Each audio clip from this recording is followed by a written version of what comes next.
Let's call this up to order meeting of the West Newbury Board of Selectmen. Monday, May 9th, I'm sorry. And it is 7:16. This meeting is being broadcast on local cable TV and recorded for rebroadcast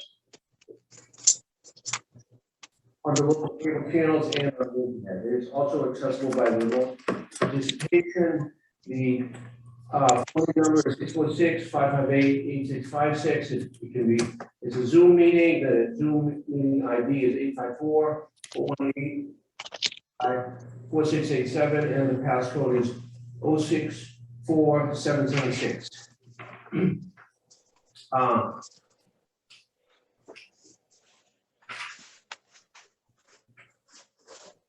Where does this meeting belong?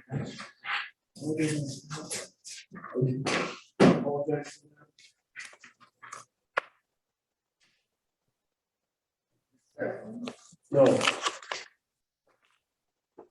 Oh, no, he's got a, no, he's got the different. You have the May 9th. Yeah, May 9th. Someone gave us May 9th.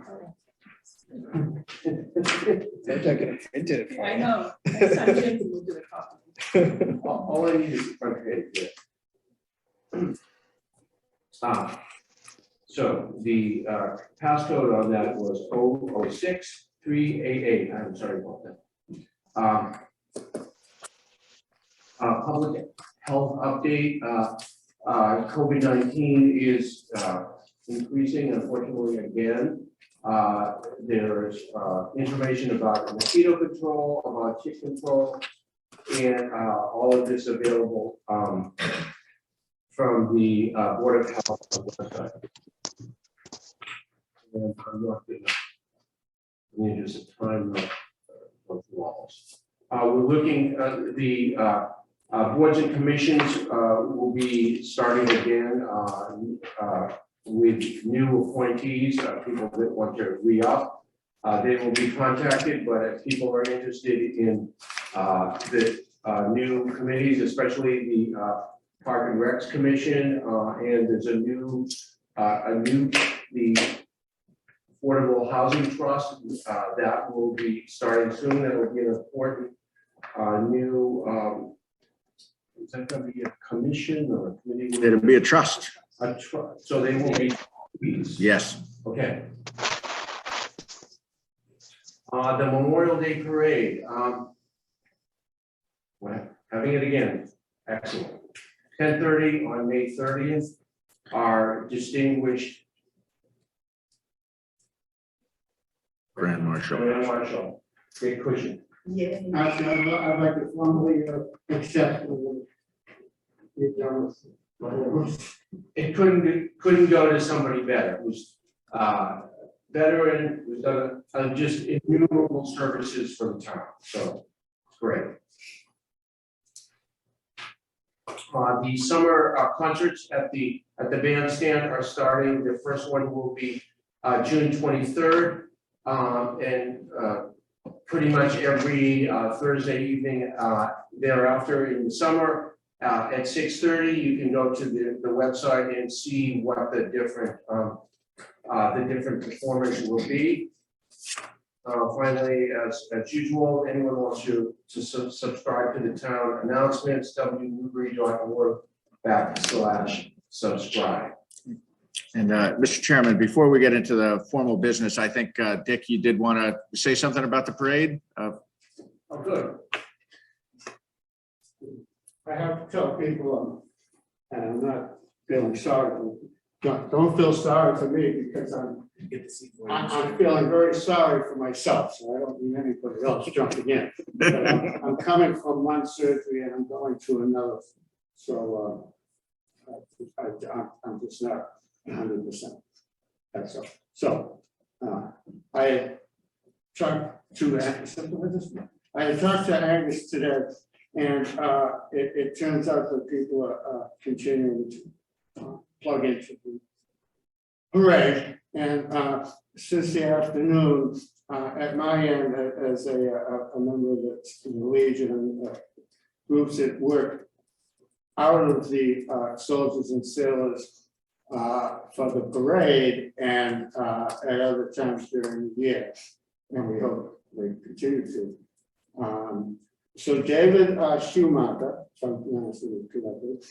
says he would be more than glad with the band from Kentucky in town this year to, besides providing Lily Friend as the chaps trumpeter, bugler.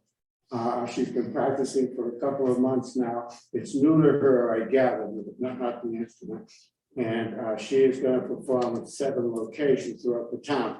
And along with that, the band will stop in front of these soldiers and sailors, it being Memorial Day, and they will do it about face. And the people that are there gathered to have a cookout or whatever, the older people who have people to remember, and so on, younger people. They will be treated to some type of an appropriate hymn or whatever David decides that they have the ability to do. So we're going to finish talking tonight, I think on that. Chief Mike Dwyer has been very enthusiastic about people being able to see the wreath thrown into the Merrimack River, which has a Navy connotation as far as Memorial Day. He's going to make the security available for people to, as usual, witness the wreath being thrown in, the chaps, whatever a statement is made.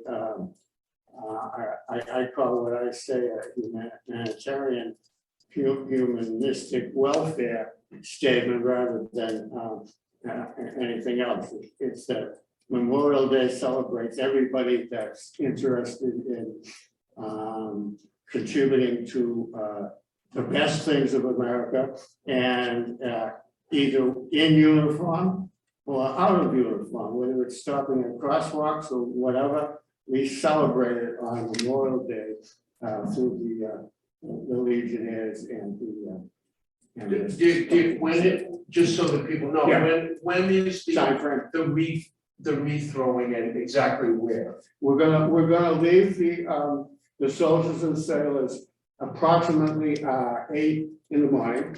We're gonna stop at 7 locations as usual. It's the 4 cemeteries, it's the training field, it's the Merrimack, so 4, 5, 6. And then when we get back to the Legion at approximately 9-ish, we do the same ceremony. We have not yet done it.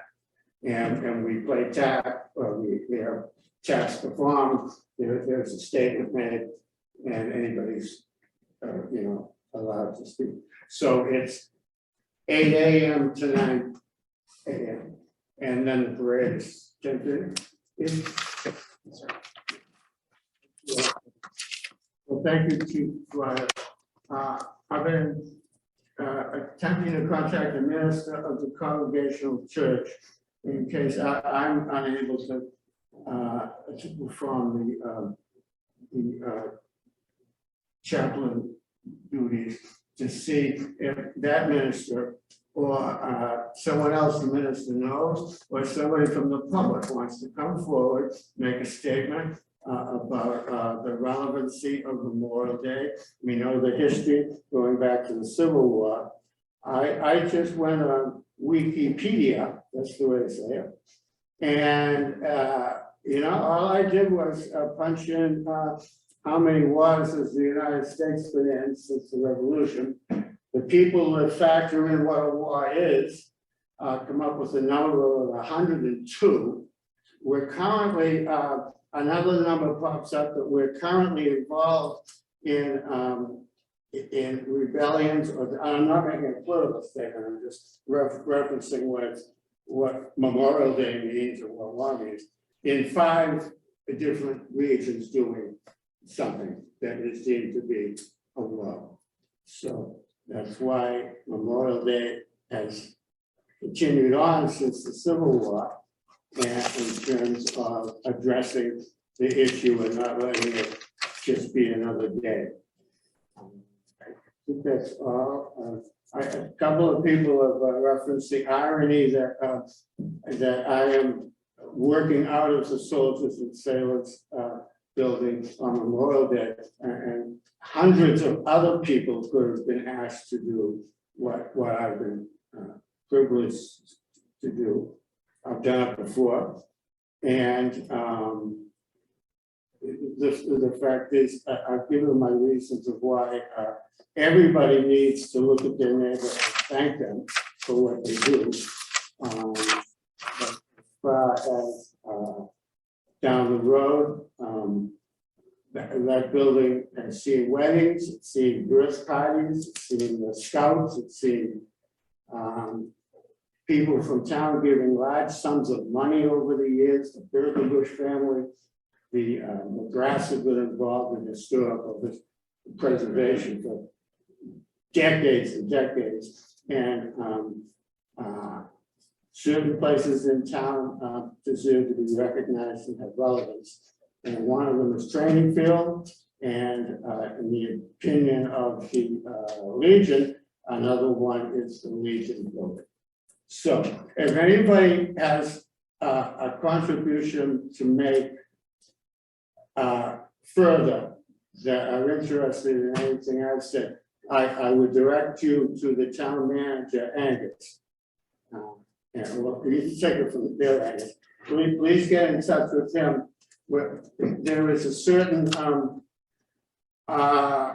there's certain difficulties like horses not getting along, the fire trucks and so on. It's not as easy as it sounds by any means. But maybe that doesn't sound easy, does it?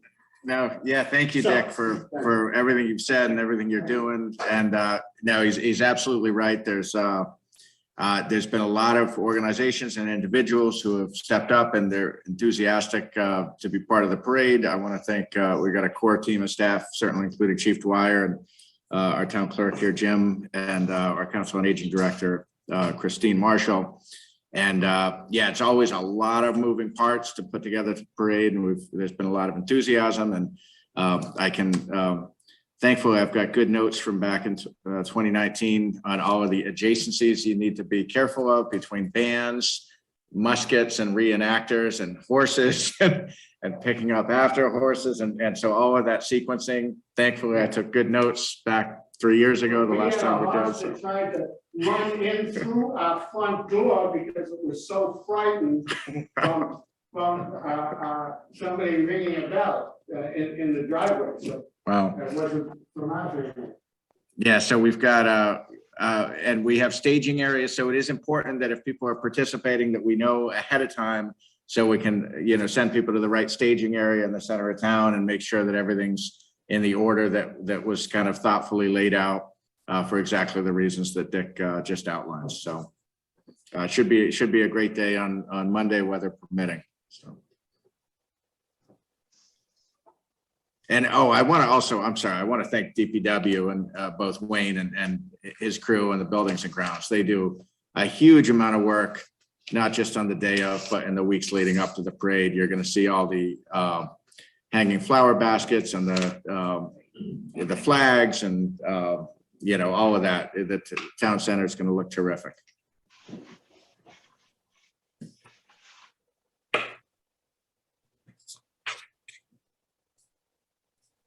Okay, first order of business is request for an appointment of Morgan Marconi as Reserve Patrol Officer. Chief. Hello, good evening. Yeah, I requested Morgan Marconi be appointed as a reserve officer. She's a longtime member of the Essex County Sheriff's Department. She works as an investigator there. Comes highly recommended, highly qualified. She holds several certificates in different various trainings, and she's looking to train to be a part-time officer with us in West Newbury. So I would offer that up for consideration for appointment. She lives in Newburyport. So what is the expected number of hours that the reserve officer? I'm just looking at all the other commitments that she has. Yeah, so she has flexibility in her schedule, which is what was interesting to us. And she's certainly not going to speak for her. She's put a lot of years into her time at the sheriff's department, so I think that she's looking at some options as well. And working closer to home.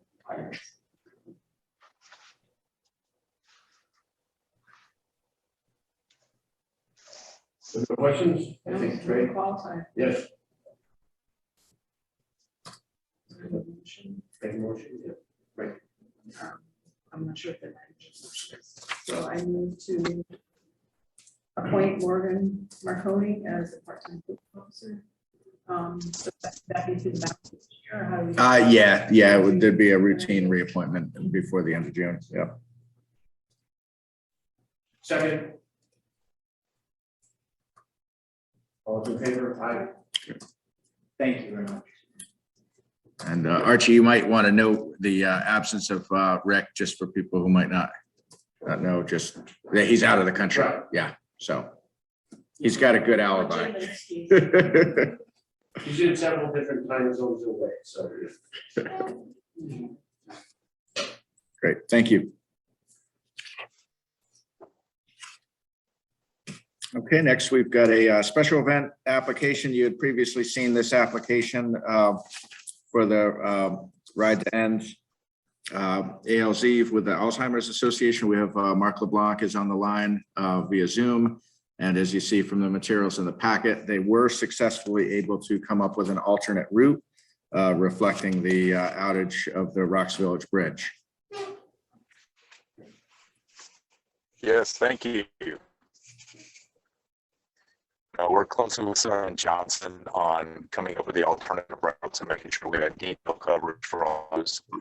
I had a conversation with Chief Martis the other day, just confirming everything. They're just waiting for y'all's approval, and we'll have a successful event.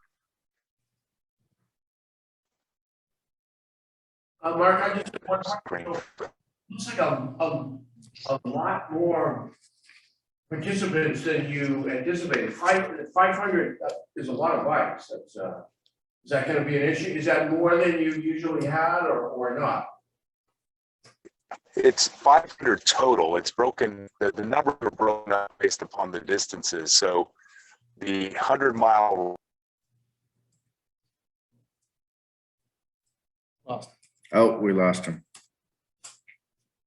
I think there's something wrong with the connection. Maybe it's not 500 going to Western.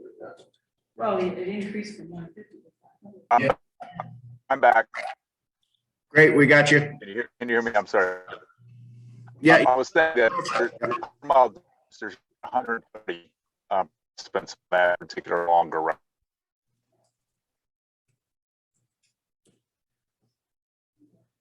Catch that?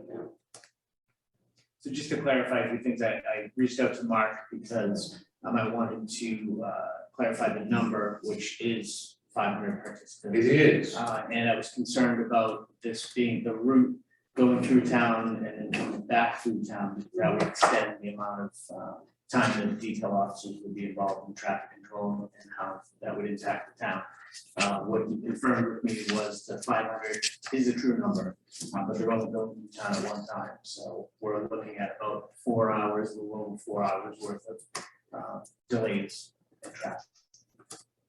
It's a lot harder to manage bicycles than it is for runners. Yeah. We usually create lanes for runners for half marathons or marathons, but with the bicycles, it's certainly become more problematic, requiring more officers for detail traffic control.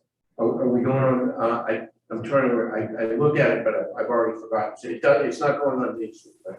It's going to small portion of Main Street. It's going to come to the Newbury Port and then lane on Garden Street. Oh, okay. But we'll have 2 officers on Main Street at Garden.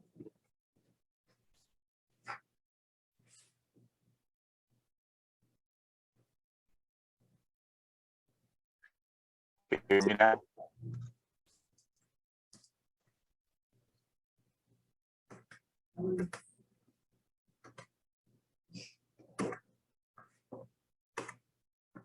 Just dropped off. Yeah, it seems like it. Just as far as going. Yeah, so one thing we talked about adding to the application was posting a sign for residents at each intersection. Yes. Which it wasn't in place in this, so can we do that now that this is being read? Yeah, so I worked with Wayne from DPW, we're gonna set up signboards ahead of time Okay, to make residents in that area aware. great.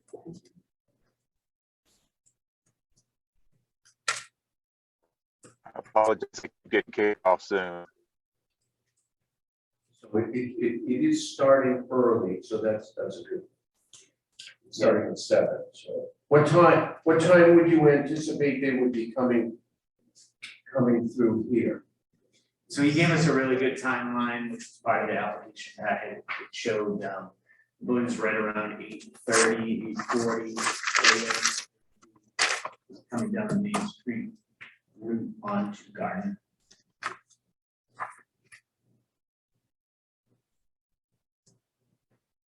Oh, okay.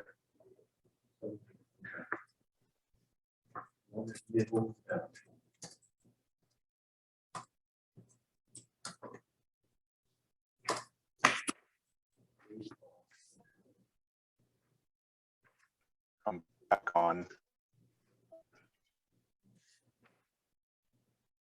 Okay, I have no, make a motion to approve the, Alzheimer's Ride, June 4th, 2022. Second. Discussion, all in favor? Aye.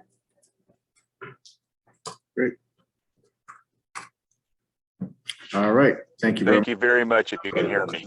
Good luck, now we can, yeah. I literally have been, I literally 6 times got kicked off and got back on, so my apologies. That's great now. Coming through fine now. Right. Thank you, guys. Okay.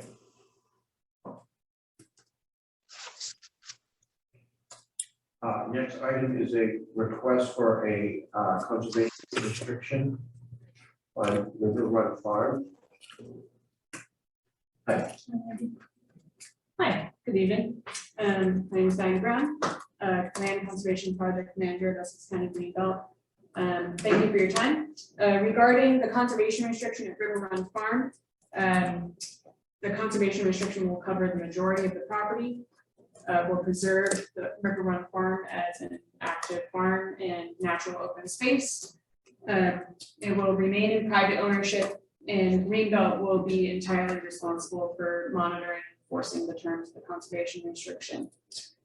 This has been supported by the West Newbury Conservation Commission, and the State Executive Office of Energy and Environmental Affairs has approved it. We are seeking approval of the grant of the CR from River Run Farm LLC to Essex County Greenbelt as in the public interest. And I'm happy to try to answer any questions. Thank you for your time. So will there be any public access to the land? So there's an existing easement through the property and around and back out the property held by ECTA. So that exists. Any further public access will be up to the landowner. Okay. And I was surprised looking at the map that it includes everything but the house, but you're saying Greenbelt will manage to make sure that, like, you know, vehicles aren't parked in the road, where they're not on the driveway, they're not supposed to. Some of the conditions in CR that'll be on Greenbelt to make sure that's. Yes, yeah, there are different provisions allowing vehicles and the structures, of course. Yeah. The house is excluded, right?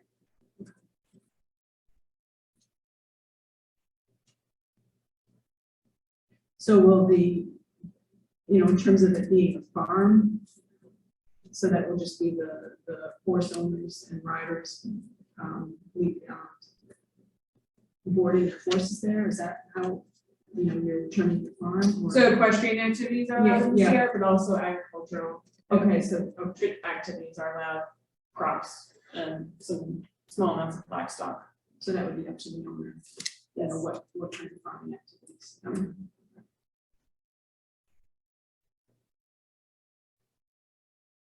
I have no question. I just wondered whether Just for curiosity, does the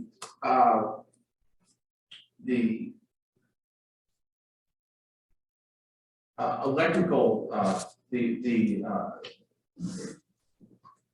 easement for the high tension wires, is there any effect of that on, does that play any role at all or no? So those are pre-existing,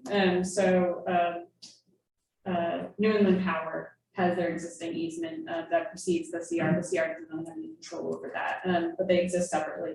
So the CR doesn't monitor the power lines at all, they're separate. So the power company can't affect the greenbelt can't affect the power line. It works both ways, or like if the power company needed to do something, I'm just playing devil's advocate, that's all.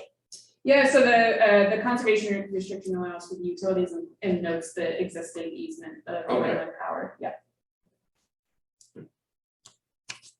So So those are bad. okay. So if they had to file with Concom, it would be National Grid, like it's always been. Yes, Greenbelt wouldn't be involved, yeah. Okay. So this one's a little bit different, where the town is neither the holder of the land nor the holder of the CR, but as you recall from the Newbury Port land last summer, if the CR is being recorded in the town, there's a requirement that the chief elected board find that the CR is in the public interest or serves a public interest. Is that fair? That's right. Yeah. And I apologize, on the signature page in the conservation restriction, there's a mix up that this, I believe Mr. Parker as the chairman, but maybe we can just cross that out. That's all right. I'll forgive you.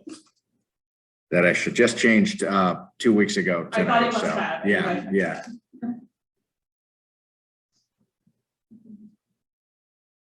So I move that the board finds the granting of the CR in the public interest of the town. Second. Further discussion? All in favor? Aye. Is that adequate for the? Yes, thank you very much. Should I wait for the page to be signed or? Yeah, I mean, we can easily change it and have them sign the corrected page. Okay. Rick is out of town for another week, I believe, before he comes back. So, but a majority could sign tomorrow if time is of the essence. Yeah, we'd like to get it moving, Okay, so. okay. Yeah, we can have them sign it tonight before they leave. Okay, that sounds good. So, And I'll come back.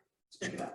sure, or yeah, we could, yeah, you need an original, yeah. Yes, can we just sign it now, then, so she doesn't have to come back? Yeah, well, other than the chairperson thing, but if that's not important, Just cross out Rick and write chair next to it. yeah.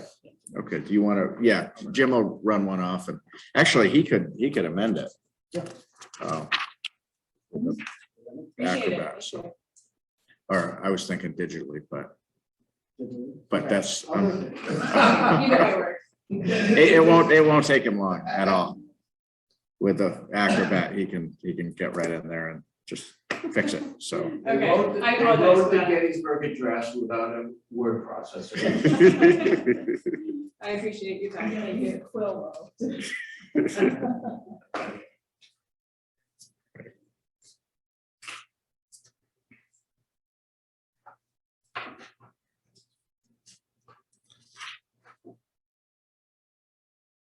All right, do you want to move on to the next? Yes, our next item is a presentation of the draft of the Page Pipe Stay 113 safety audit. With TEC consultant. Are you Liz? I am. Hi, how are you? Okay, so you have it. Yep. My name is And we've Liz. got Wayne's on as well. Oh, He's on okay. through Zoom, so. My name is Liz Oldman. I am the Director of Transportation Planning with TEC, and we prepared the traffic safety analysis for the Pipe Stay Recreation Area and the Page School. So the study area specifically included the area of Main Street in front of the Page School and the Pipe Stay Recreation Area access.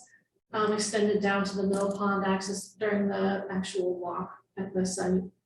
There was some consideration for eventually extending any limit of a project in the area down to Coffin Street to the west and Chase Street to the east. But for the purposes of this traffic study or the safety study, we focused right at the driveway access points.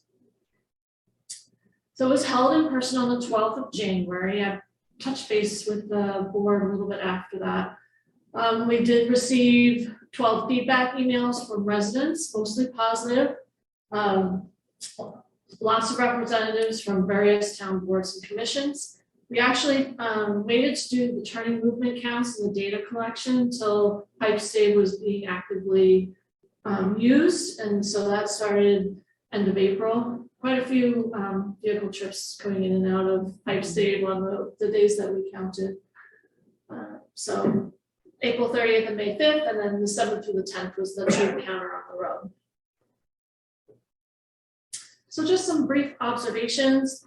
7,400 vehicles a day on Main Street. The 85th percentile speed, which is the speed at which 85% of the vehicles are going at or below, is right around 40 miles an hour, 38 to 41 miles an hour on the road. So people in that area are going the speed limit. Which was amazing to me when Well, I read that. I couldn't believe that many people were actually going them for XP. I'm not surprised at all, just based on both the reputation of traffic enforcement in that area, and the fact that, you know, half the time there's a cruiser waiting there to ding you if you don't, right? I mean, That's correct. so that's a Chief Dwyer over there. So I wasn't surprised. So there's some outliers, of course, but 85% of the people are doing what they're supposed to be doing. Not a lot of crashes, which I'm glad to see. Only one crash on average per year. A significant number of them were single vehicle crashes. Pedestrians were recorded using the existing crosswalk between Pipe Stave and Page School, about half a dozen on a Saturday and 4 or 5 on a weeknight. So that's not insignificant. There are people that wish to use that crossing. The sight distances are constrained mostly for the people coming in and out or coming out of Pipe Stave and the people approaching Pipe Stave driveway. It's not as bad at the school driveway. Those sight distances meet national standards. Isn't it the same going each way, or is one direction less? When you're coming out of Pipe Stave and you're looking to the left, Yeah. that is the most constrained sight Okay. distance because of the hill, and then you go down and kind of around at the same time. Because of the distance of the Page School away from the crest of the hill, you have a little more sight distance from in that direction. But there are not a great amount of area for people waiting to cross there. And we do understand that equestrians do travel along that area of road to get from Pipe Stave to another open space area on the other side of the street. So we didn't see any equestrians on the days we were out there, though. So one of the tools that we use for choosing a treatment at an uncontrolled crossing is by the FHWA, and when they kind of give us guidelines on, you know, the number of vehicles on the road and the speed of the vehicles and the number of lanes. And so the red box shows that's the area that we were looking at for 40 miles an hour, 2 lanes, less than 9,000 vehicles a day. So this chart tells us we should always use crosswalk markings, signage, and as much lighting as we can at a crosswalk location. And we should make every consideration for a rapid rectangular flashing beacon. That's an RRFB, and you've seen them recently. There's a sign with a bar on it that flashes back and forth when it's activated by a pedestrian. A PHB is a pedestrian hybrid beacon. They just put one in on State Street in Newburyport. It's got 3 signals heads on it. I don't know if you're familiar. I'll show you a picture. But that is something to also consider in this location. So that's the tool that we use to kind of figure out what's in our toolbox for safe crossing. Next. So our recommendations are to realign the crosswalk at between Page and Pike State to make it as short as possible.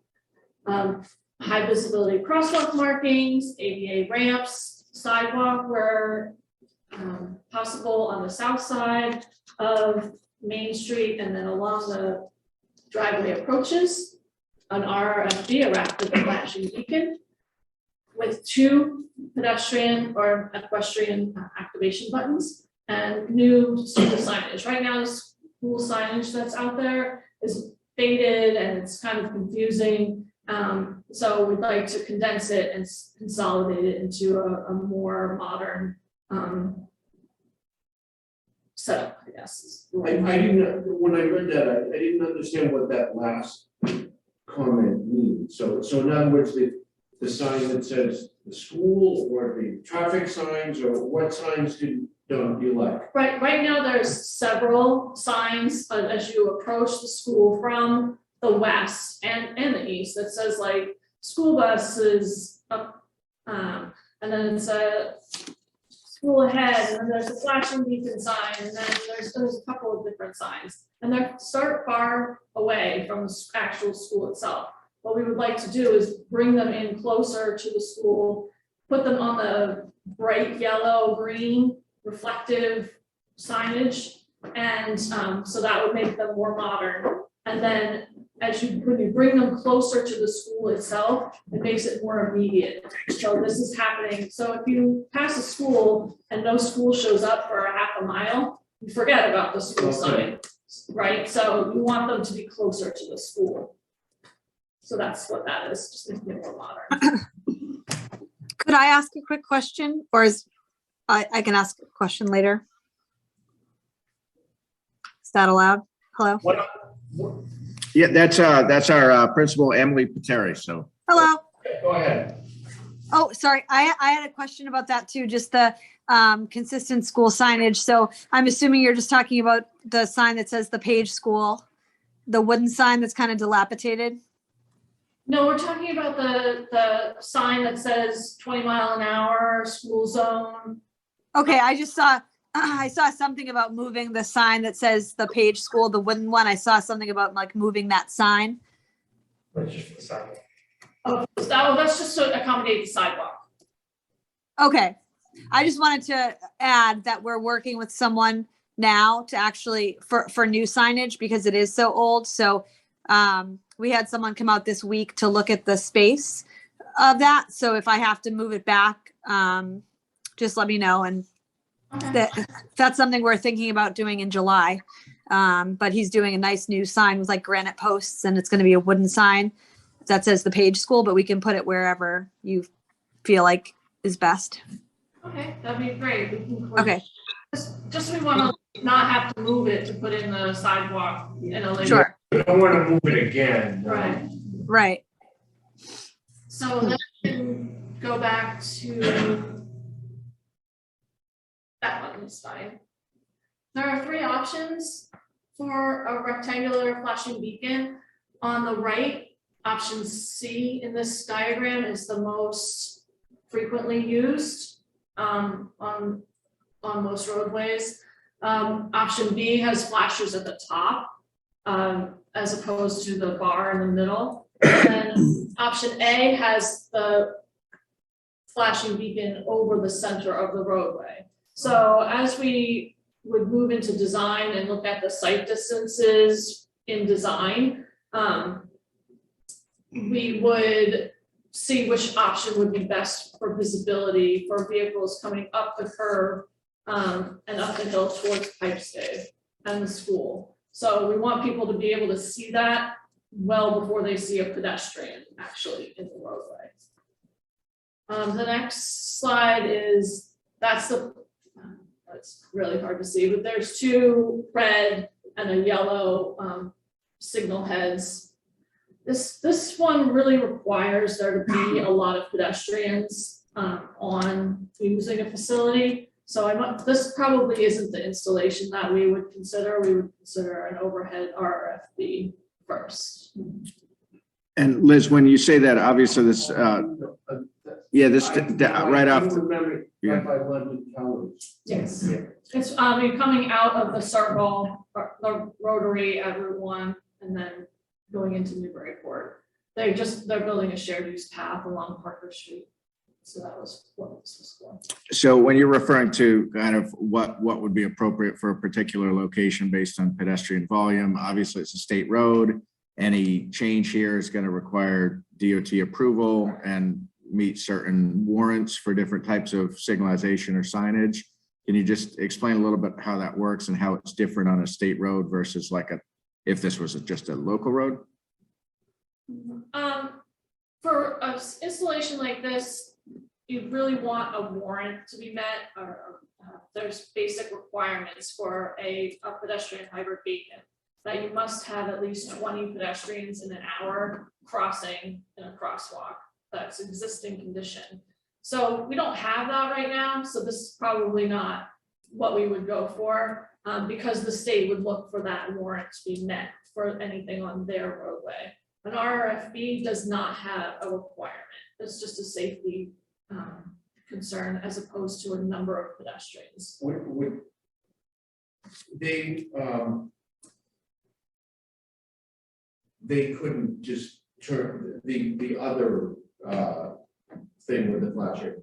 They couldn't just turn that down on general principle, say. No, I think that we have a very valid concern that there are a lot of people that use both facilities, the school and the pipe stave. There are people that want to cross from one to the other. There are pedestrians out there, and there is a sight distance concern. So we can say that there is a safety concern for pedestrians who want to cross the road at this location. Oh, I get that, but Okay. I'm just saying that there are instances where they just say, well, it's not, we don't care, it's not justified. Because they don't want to, they have an interest in not impeding the flow of traffic too. No, I think they're very interested in creating safe spaces for pedestrians. That's the state's goal right now, is to provide facilities for pedestrian alternate modes of transportation on all their state highways. So this fits right in with their model. And and spreading it out to the roads on either Coffin to Chase, that would even help. They would like that even more if that we could make that work from an engineering standpoint.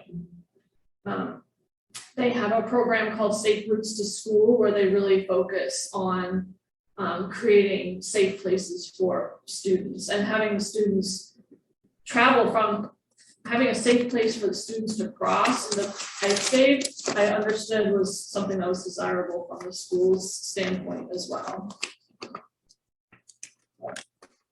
I just have a couple of options to show you, and then I'll be finished and get out of your hair. The first option has two crossing locations, both one at the school driveway and one at the pipe stave driveway, with a sidewalk on the south side connecting them. And then putting, there is an existing connection off of the housing authority driveway into the school. I think defining that for the pedestrians would be really helpful in creating that pathway from the school to the pipe stave area. And then you could go up the sidewalk could go up the driveways as much as we can. This only shows 100 feet or something like that, but it could connect into future sidewalk connections. Where there were a couple of interesting comments by people that wrote into your that you asked for public comment, and some of the one of them involved the future that perhaps there would be that perhaps in the future that a sidewalk would ultimately connect further down to where there are sidewalks on 113. And so where would you, if you, just thinking a little more broadly here, where would you, which side of the road would you think, if there were gonna be in the future sidewalks, would you say that they should be on the school side or on the side where the DPW building is? Did that come up in any discussions? We did look at it, because of the way the grade of the row of the properties on either side. They're of both the- steep. Right. So, but on the north side, for an extended period, there is already a retaining wall type structure. stone Correct, yeah. wall. That would be much harder to move and relocate, and you really have to create a lot larger structure to move it 6 feet back Okay. from the, to give yourself some room. It's more, excuse me, it's more likely on the south side of the road that we would be able to create enough room for a sidewalk. There was one other outside the box thought that I hadn't thought of, but I thought it was just something I wanted to ask you what if The pedestrian build bridge. a bridge, yeah. What's the cost on something like that, and what do you think about? I don't think it was a horrible idea. I think it's a very expensive idea. I think it's would be probably double or triple whatever we could come up with for a sidewalk installation, and this type of installation is probably $400,000. A pedestrian flyover bridge would be millions. Millions, okay. Millions. And what about the thought of having, rather than a sidewalk, having a path go through the town property, or adjacent to the solar field, rather than on the road? Is that practical? To connect to a sidewalk farther Further down. down, yeah. It's something that could be considered when we would move into design, I think. Right now, we were focused on the crossings at the school. But if it was something that the town desired to create that longer sidewalk connection between the two local roadways and then to eventually connect it to sidewalks in town. I think that would be a good idea to consider, something like that. And maybe you're gonna talk about this in option 3, but can you just speak to having 2 crosswalks versus just 1 crosswalk with the safety implications of that?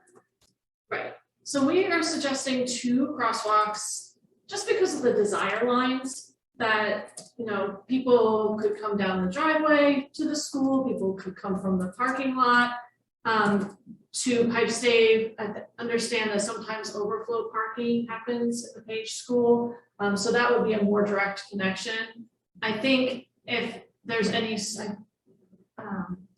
we didn't see any students walking to school, but there was another study done by the Safe Routes to School people, our branch of MassDOT, I guess in the fall, and they saw 1 or 2 students walking, just older elementary school students walking to school. So I think providing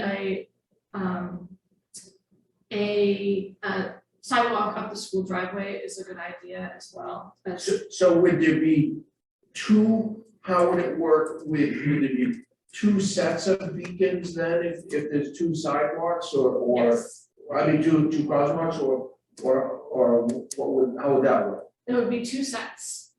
So there would be 1 at each crosswalk. Okay, It kind of defines that area that people in their vehicles know that pedestrians could be in that area, right? So it alerts them that this is a potential crossing area for pedestrians in 2 locations. so if the person pushed the button for say the eastern one, would the western thing to walk or no? No, Okay, just at the one crosswalk. okay.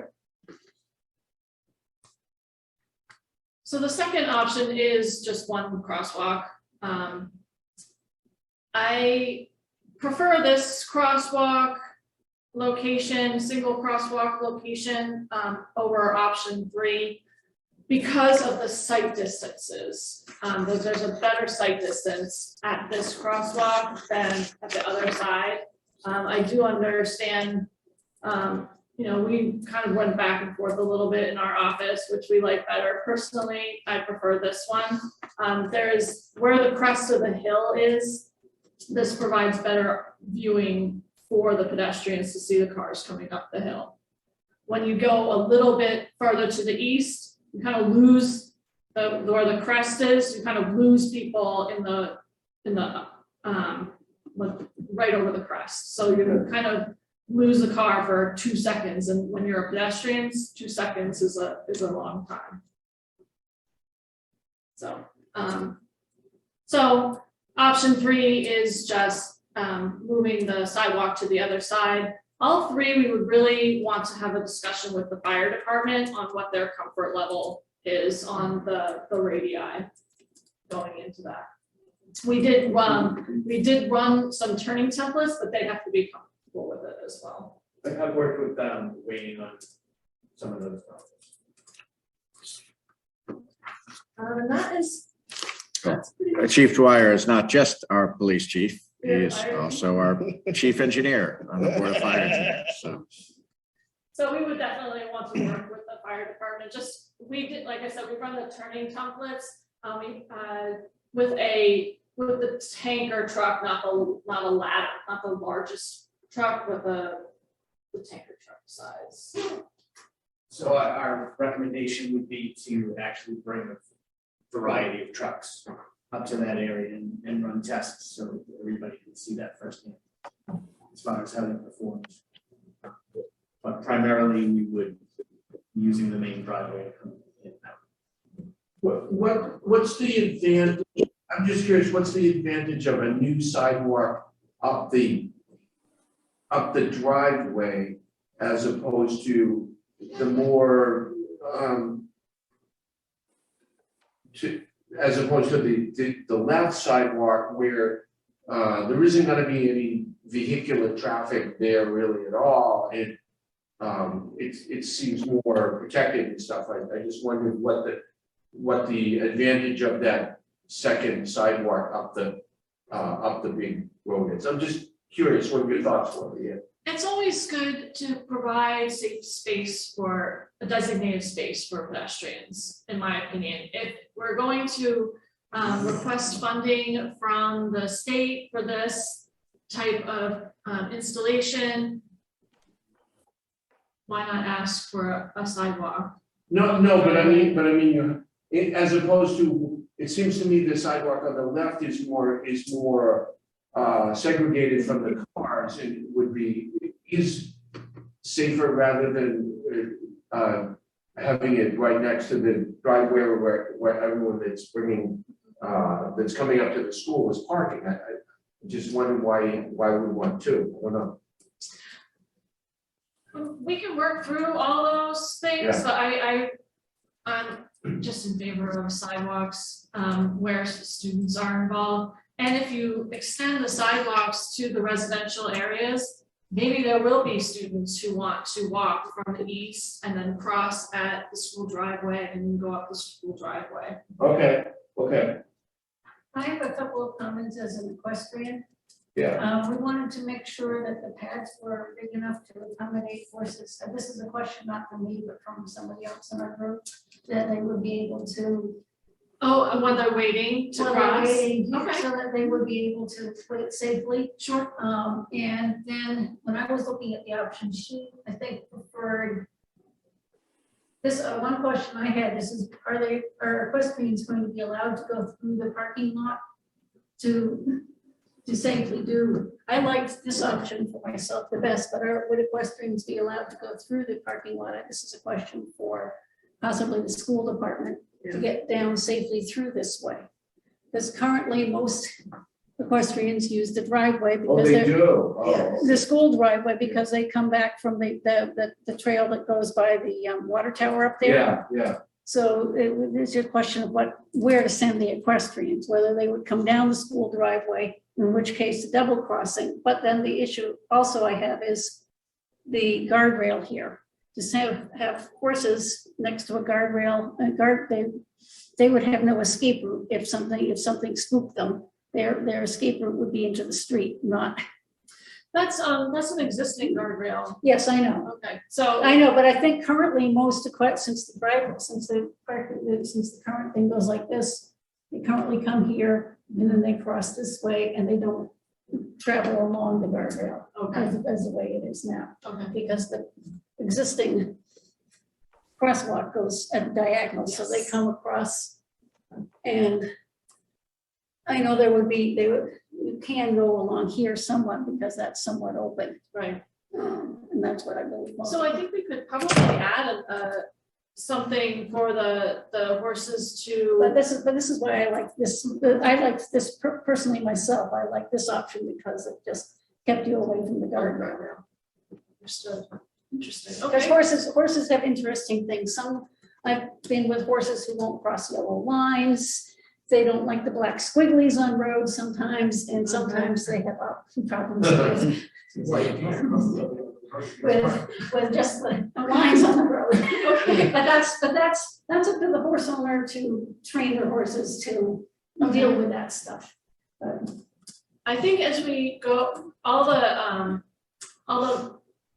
little bits and pieces can be worked out in design. I think we don't have surveys, so we don't know the exact grading or, how much flat space we have to work with and how much how big of a wall we might have to put to create a flat area for the equestrians. So as you move forward with design, all of these little items come up and are able to be addressed. Thank you. So actually, this would be a great time, Liz, if you can talk a little bit. So I think I want to make sure I have this right. So I think our objective with this study, which we want to recognize the legislature for making the earmark to fund this work in the current fiscal year, which is great, because we had looked at the Safe Routes to Schools grant this past fall, realized we really didn't have the groundwork done. And so this work that you're doing is to give us the groundwork so that when the next grant round comes around in the mid to late fall, that we would be competitive to go after a grant.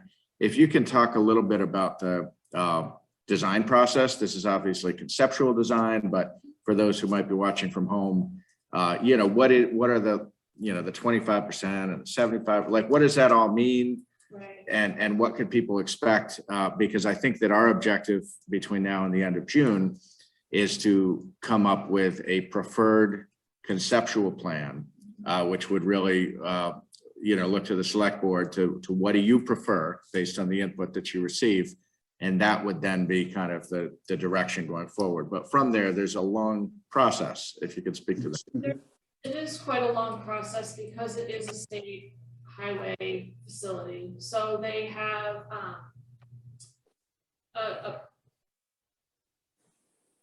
various stages that they can go through. There's the pre-25% stage where they look at your concept and make sure that all the design standards can be met and what the goal of the project is. And then you submit 25% plans at the end of that, have a design public hearing, make sure that there's lots of public input opportunity.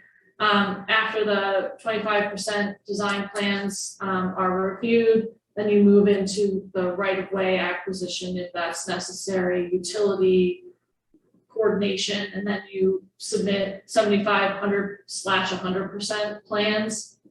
And those get reviewed, and then the right-of-way is finalized and things like, and then you go into the final design plans, which are PS&E, which I just blanked on what PS&E stands for. Plan, spec, and estimate. Thank you. Plan, spec, and estimate, which is the estimate, the specifications, and that's the plan set that goes for construction.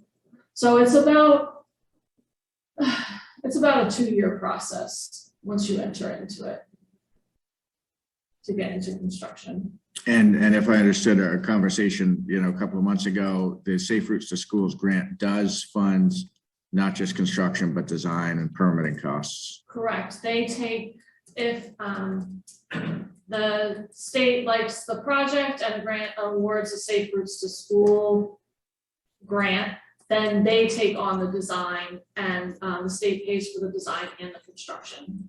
So you provide them your ideal concept, they take that and award it to one of their pre-qualified design firms. The state does The this. state does that. Okay. Yep, so they, and then those firms do that process that I just described. And then it goes to construction, so they pay for the design and construction, because they want it done their way. Can I add in my, my vote? Yes. Yes. Oh, well, I'll vote for number 3, and because the one I drew, thank you. I like the idea of one crossing. I know it decreases the sight lines eastbound because of the crest of the hill, but it actually helps westbound because it puts it a little bit more closer to the curve and not away from the curve. So I like making one central location. I did notice during the AM drop off, the left turn from the school into the driveway, the pipe stave cross track, they'd be sitting over the crosswalk. So I was trying to at least have them only sit over one crosswalk instead of 2, because I hate when there's a queue and there's cars that you have to walk out between while they're trying to take a left-hand turn. I eliminated the sidewalk on the school side because we don't know the future of the school. If we were going to put the sidewalk on the school driveway, I want to continue that sidewalk all the way around and to the school, because it feels like we just let them go. And I don't know if that'd be the key destination point right now, because that driveway is not the most attractive place to walk, depending on where they're coming. The main goal is to stay to the school, and most of these plans do that. I like option 3 because it puts the pedestrian directly into the parking lot. I moved the sidewalk to the north side of the driveway so they don't have to cross that little driveway coming out. And it connects already existing pedestrian path where parents are walking today who are coming up to walk. So I like the idea, trying to minimize it. So this way we have one flasher and not 2. And then if we do decide to go on an overhead one, if it becomes that, we have one central location for that. So that was my hope. And I just didn't want to abandon the people on the eastbound on the school driveway up to a sidewalk that was going to go nowhere. And I don't know if we really want to invest putting sidewalk in on the school driveway all the way around if we don't know what's going to happen to the school in the future. Maybe in the future, the school is where the parking lot is and the parking lot's behind where the school is. I'm not sure what happens 10 years from now. I would try to focus on one crosswalk, because I think we try to focus the attention and safety on one crosswalk with signage, rapid flasher beacons, horse crossing. We only need one horse crossing device there. We can make a wider sidewalk, a crosswalk, instead of 10 feet. Maybe we do like 15 feet, something monstrous, big and tacky, something that's really noticeable. I don't have a problem with, what I would probably want to just do is during design, just confirm the site distance to that, from that crosswalk. If the future of the school is uncertain, then maybe you don't want to put the sidewalk or up that driveway. I mean, it's something that the town has to be happy with. So I think that if this is the location and we want, alleviate any concern I have, maybe we would want to look at the overhead RFB if we are doing the, if this is the preferred alternative. To make sure that people coming up the hill can see when it's activated. I also have a question. Coming out of pipe staying in a vehicle, it's very difficult if you're making a left-hand turn to go down the hill. It's very difficult to see traffic because of that corner. Like, do you think any of these options would be better or worse from that perspective in terms of vehicle safety? I think when we look into design, we would want to try and clear as much brush as we can. And I know DPW probably does does a lot trying to maintain that, so, but there's more that we could do to try and make sure that the site distances are as great as we can make them. So that might be one advantage, having the overhead light instead of having things next to the roof. Correct. Yeah, we also have a utility pole there, the situation either on that corner. Right on that corner, there's a utility pole that kind of blocks. Where? Right where that red. Oh, it's like okay, right okay. near there.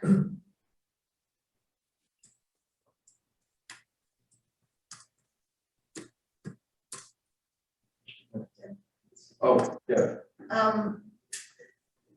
The light is a flashing yellow light when someone activates it, but it doesn't actually stop traffic. It's not like the one down at the Myopia Polo Field that becomes a red light.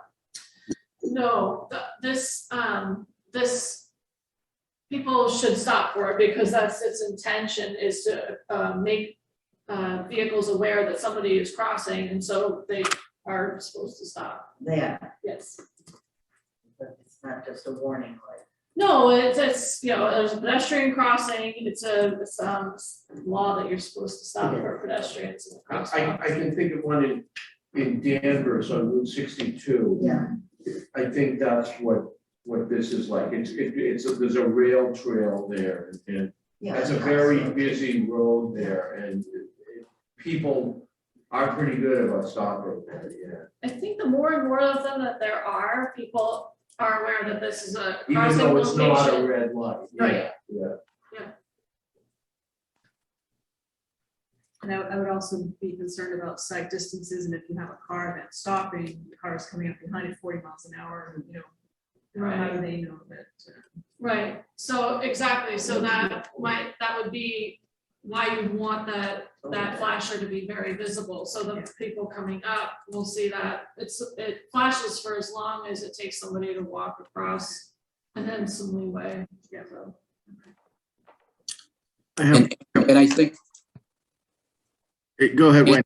and I think that's why, even though I'm not a big fan for putting in an overhead signal in a nice quiet town, I think that's a really valid point, that when there's 4 or 5 cars heading down Main Street back to back, and you don't know why the guy in front of you was slowing down, and you're confused, the overhead flashing yellow strobing back and forth will at least give the 3 cars back driver to understand that why that guy in the front is slowing down. And I mean, not a big fan for a big ugly traffic signal in town, but in this case where we know there's high speeds and it's not going to be used frequent enough, that when it is used, we really want to bring the attention out. No, I agree. I wouldn't recommend it in a downtown area where the side ones are a little more subtle, but I agree with you. I have another question on process. It may be the same question. I want to really, so obviously with the Safe Routes to Schools grant, if our goal is to arrive at a concept, not multiple concepts, right? Over the course of the next, so then that ends up being kind of the subject of Safe Routes to Schools grant. Obviously the board and the town wants to put its best foot forward with a preferred concept, but then it goes through the whole DOT process with 25%, 75%. The hearing is at the 25% stage. So I just want, and this is partly for the board, but really partly just for the community to understand, at what point has kind of the window to alternatives closed? Because I don't think it's at this point, even though the goal is to put our best foot forward with the best concept we can come up with. I want people to understand when in the design process you're really committed to a concept rather than multiple ideas. Prior to the 25% submission. So they, there's public outreach during the pre-25%. It's called, they have like what's called like an over the shoulder meeting. And I believe they they want you to have a public informational session pre to 25%. So they do want public input. Some towns also do a survey, like a survey monkey type of survey that getting public feedback. I was pleased that some town people submitted feedback on just this study, and I hope they submit some more information after this.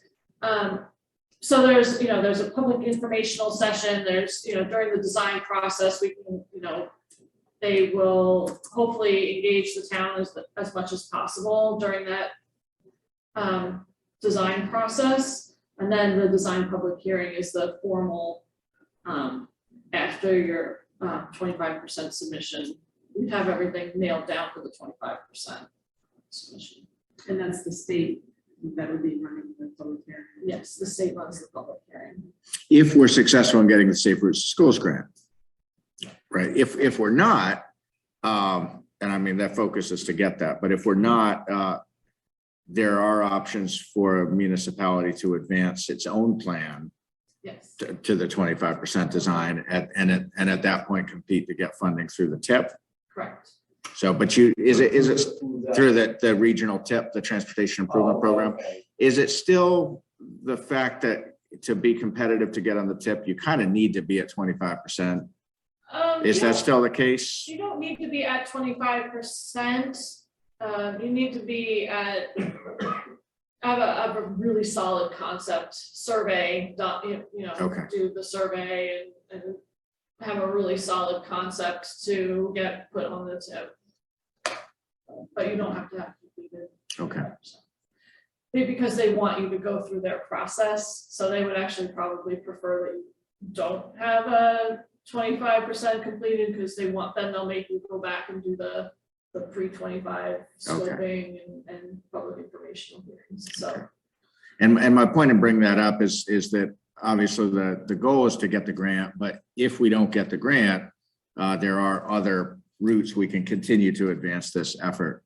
Correct. Over the next year or so. Right. But I think you said, and obviously you don't speak for the grant administrators, but you did say that this project you thought checked some boxes and probably would be attractive for the grant administrators. I would think so. It's especially if you connect it out to the residential neighborhoods. I think that would, so you were attracting walkers and bikers to access the school. Student walkers. And bike skating as well. For sports events. So by saying that comment, is it worth showing a sidewalk, continuing eastbound and westbound just on paper without engineering it, just so when we do shop this for Safe Routes to School, we show a 900-foot sidewalk on the right, 1,000-foot sidewalk on the left, and would that help us carry more water?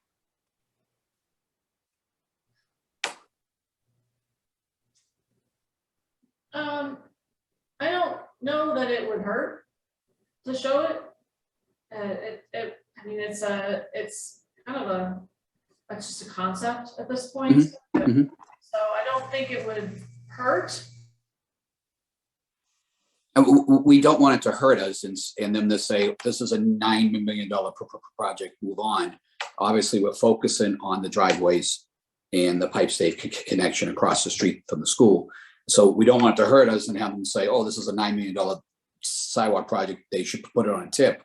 But then the other way around is, if it's small enough, can we make it a Safe Routes to School if we keep it within under the cost of the maximum Safe Routes to School funding? And I don't know the answer to that.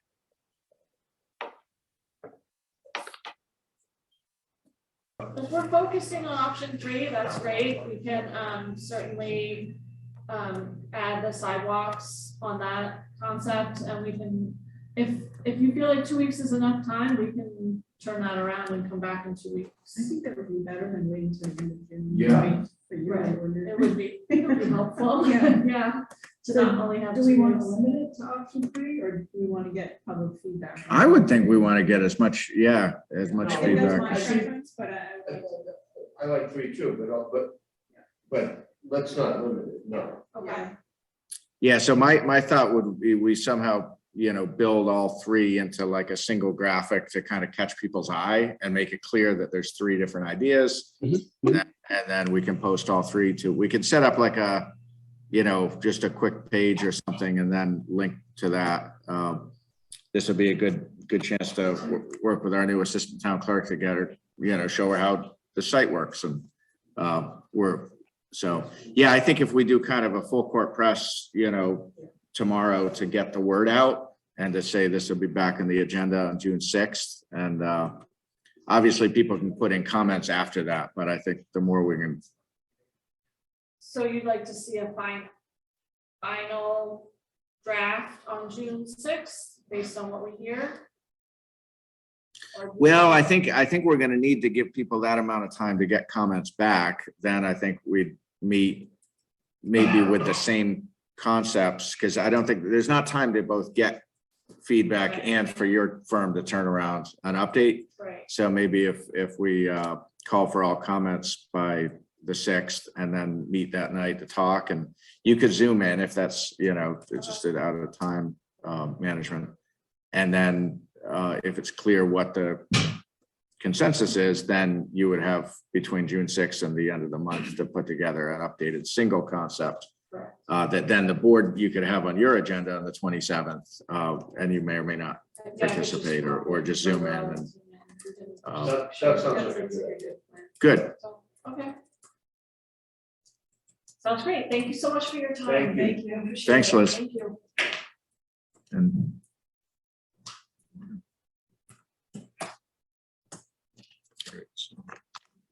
I wanted to ask whether you thought that the horses would spook with the bright flashing light. I can tell you from having had the show at my place, that the Okay. horses don't necessarily spook at the bright flashing lights. Okay. They're not wild about paint on the streets, and we're concerned about having a guardrail between the sidewalk and pipe stake.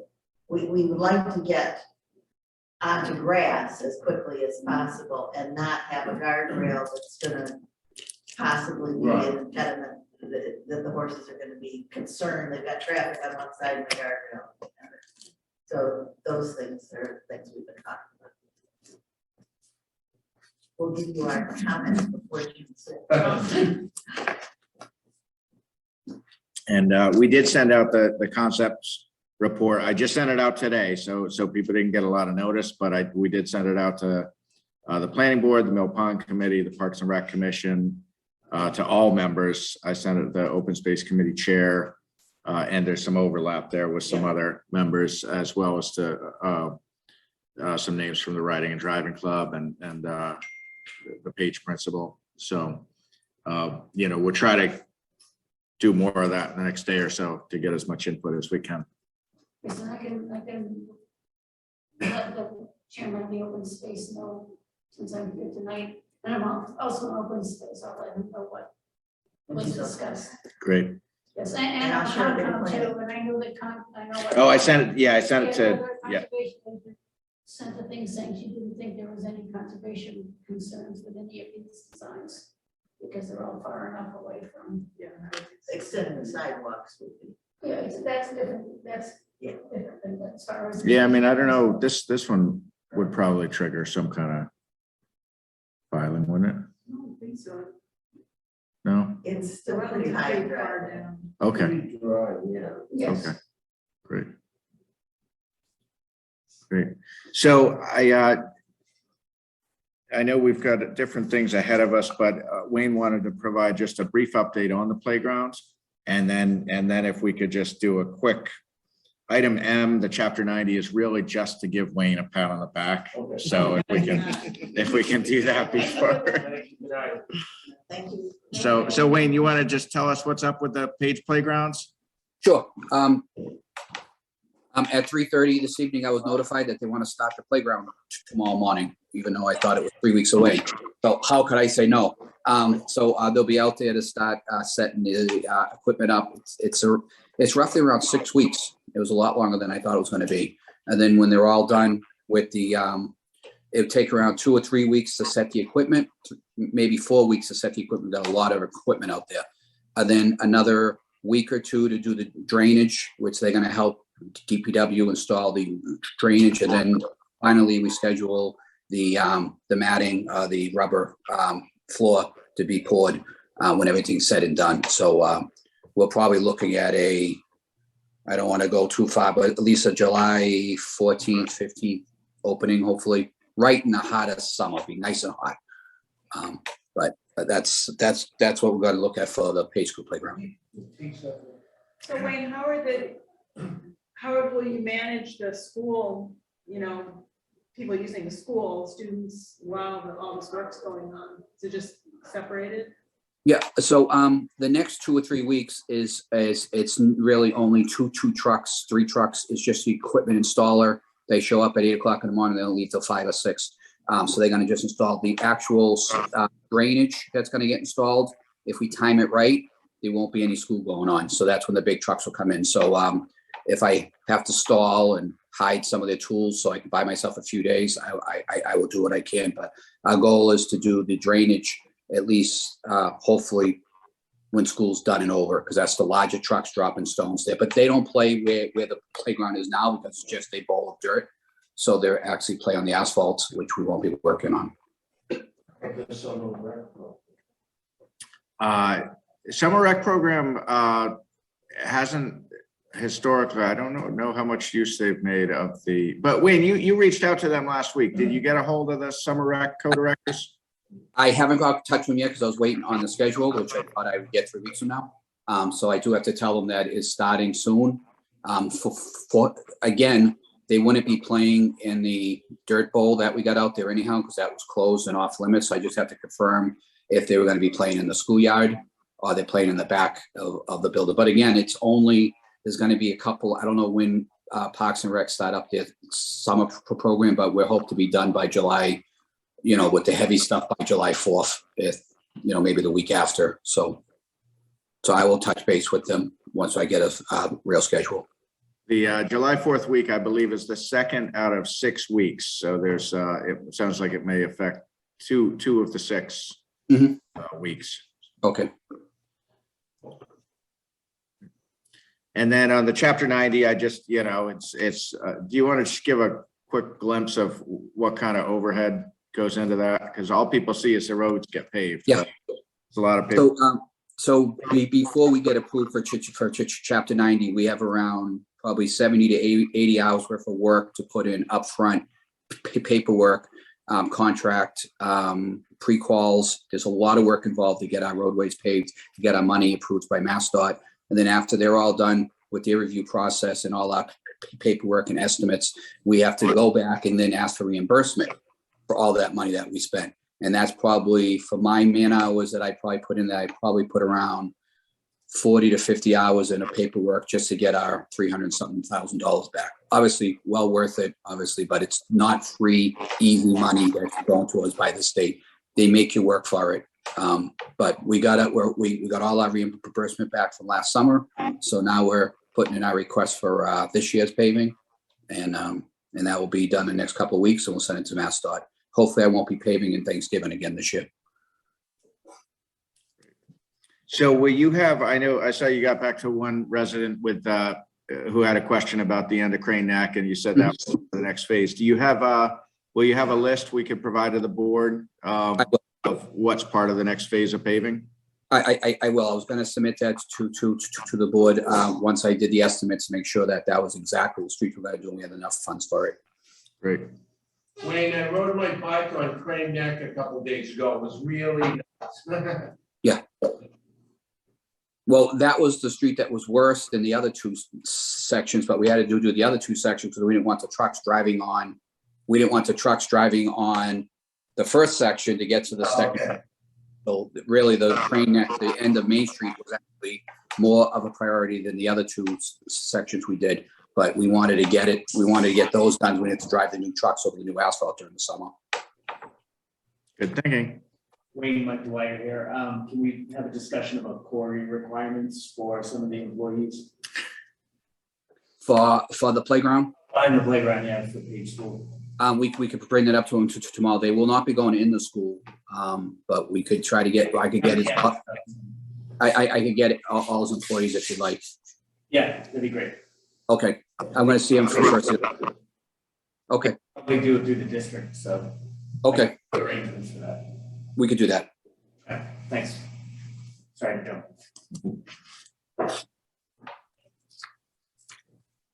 All right, we done with Wayne? Yes, thank you, Wayne. Thanks, Wayne. Thanks, everybody. Have a good night. Bye, good night. Amazing. Stick around all night. I think we are good. Yes, thanks, Wayne. Okay.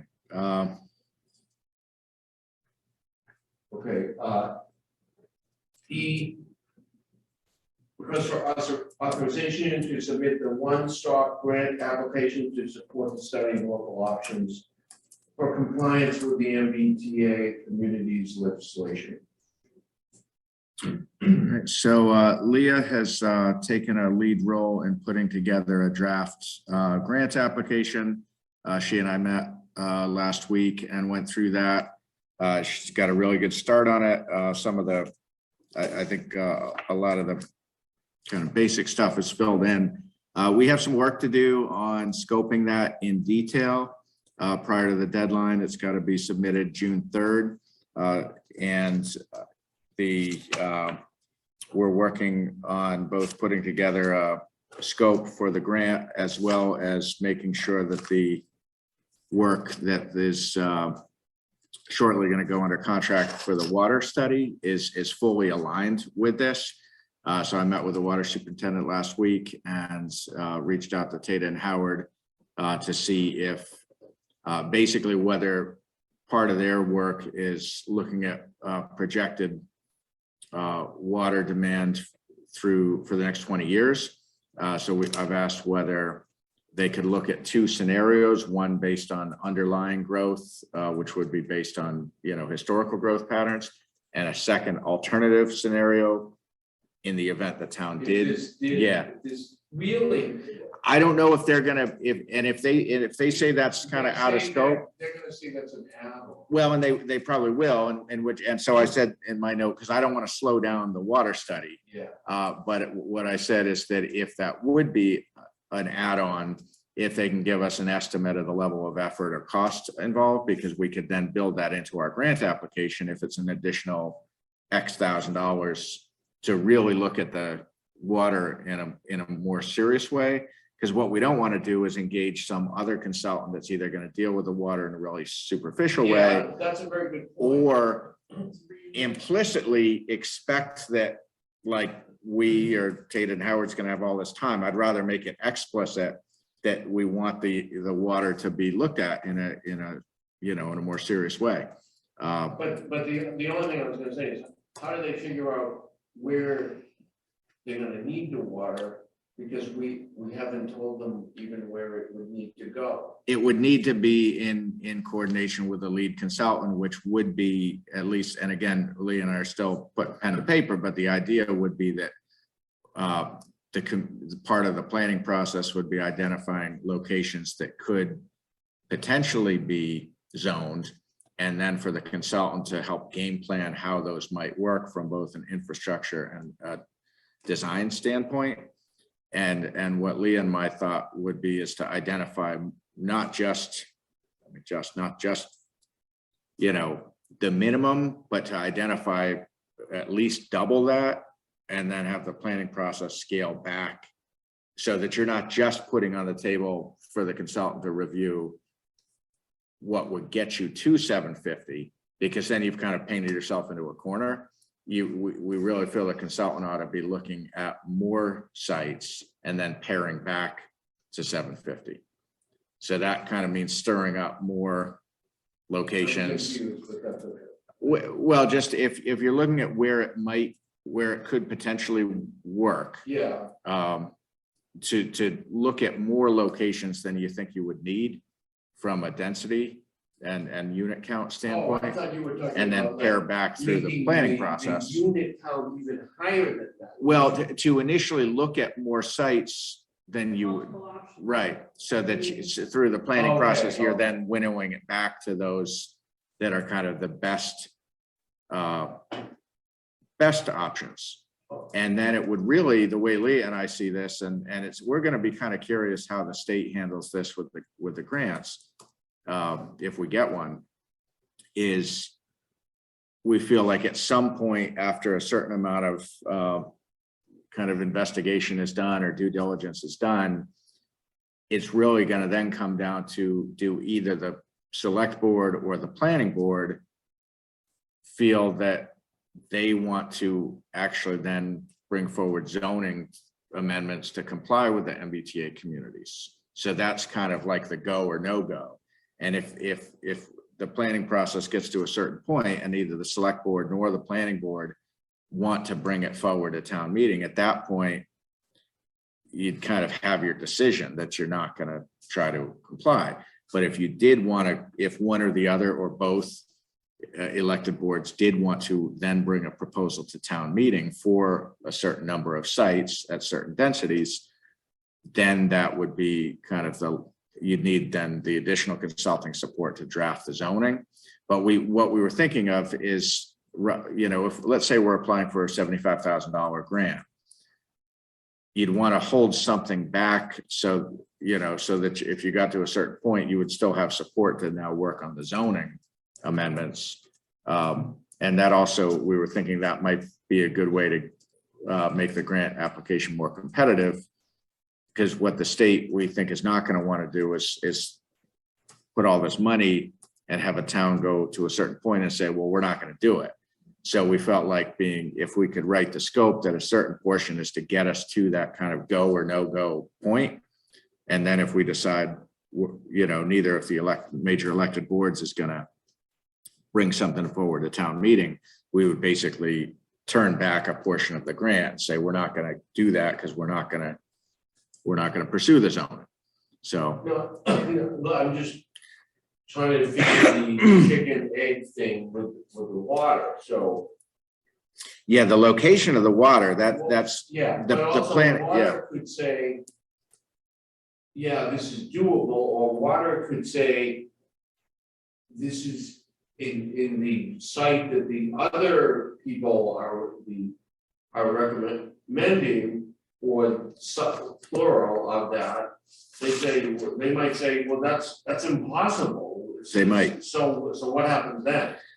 So then we use that as like another reason that we can't do it. correct.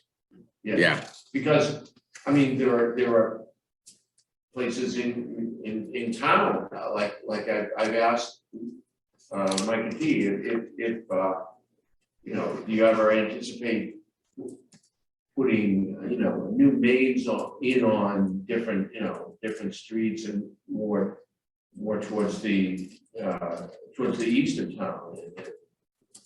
The answer is no. I mean, it's prohibitively expensive. So if the sites were technically feasible, but prohibitively expensive because there's no water main infrastructure anywhere near there, then that's kind of a deal breaker right there. Except that the whole thing is as they've said, it's not a demand to make the housing, it's just a demand that you have a zoned area for this. So maybe 70 years from now, it could be doable. So I don't know. Yeah, that's one of A the. lot of variables. There's a lot of, yeah, one of the missing ingredients, in my view, on this MBTA communities legislation. I did a lot of work, as you guys probably know, back in my consulting days with 40R, smart growth zoning, which is as of right zoning for higher densities. So in some ways is similar. But one of the key ingredients that made that program successful, at least in the places where it was successful, was what was called infrastructure certification, that the town needed to certify, and the chief engineer, the city or town engineer had to certify in writing that the infrastructure was in place, or that there were binding commitments in place to get the infrastructure in place to support this zoned density. So that prevented a city or town from zoning something and saying, oh, we're zoning it as of right, we're getting all this incentive money from the state. But oh, haha, really, that's never going to happen because there's no infrastructure. You couldn't do that under 40R. The city or town engineer had to certify. What I'm saying is not true then. Well, but that was under 40R. There's no similar language in here. And to me, it's just part of this legislation. It seemed like not really very well thought through, but that was one of the things that made 40R. That was a key part of the planning process. Was in some cities or towns, the infrastructure was already there, but in a lot of cases it wasn't. And they needed to work with the prospective developer and put in place development agreements that were very detailed and binding, that the private party was committing, we are going to make X, Y, and Z investments. And that was all binding and enforceable. And that was what made it work. So take like the Market Street development in Linfield, that needed a huge amount of investment in roadway and water and sewer. I don't know if, I think it was sewer. But National Development agreed, there was a complicated agreement in place between the town and the developer prior to the adoption of zoning, saying that they were agreeing to make all these investments. And that was the only way the town had the assurance that the infrastructure was going to work. So there's no similar provision in this legislation. I really wonder how towns will do that. Because you could put zoning in some place where there's no public water, and it's never going to happen at that scale. So I think there's a lot more questions than answers on this legislation, but we submitted the expression of interest. I do think we're going to be better off having consulting support than not. So our hope is that we can put together a competitive grant application. And I'm really curious what the state's going to do if let's say over 100 cities and towns submit grant applications for this same basic scope. What are they going to do? They don't have the money or the administrative capacity to administer that many grants. So would the grant application combine these two projects, given their feedback that we shouldn't be competing against each other? No, I think our idea would be to just focus on the MBTA since we have a time deadline. So just project one? Yeah. Oh, Yeah. okay, I was Yeah. wondering about that too. Yeah. Okay. What page are you on that? It's page 114 of the packet. Okay. So the application's due next Friday. So there's not another board meeting before then.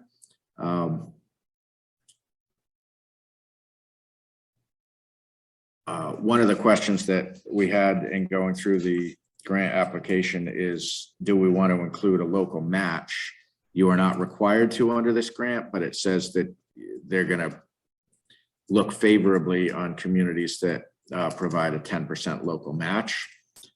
We don't have anything specifically earmarked for that, but if the board was supportive, you do have $10,000 in the approved FY23 budget of select board professional technical services.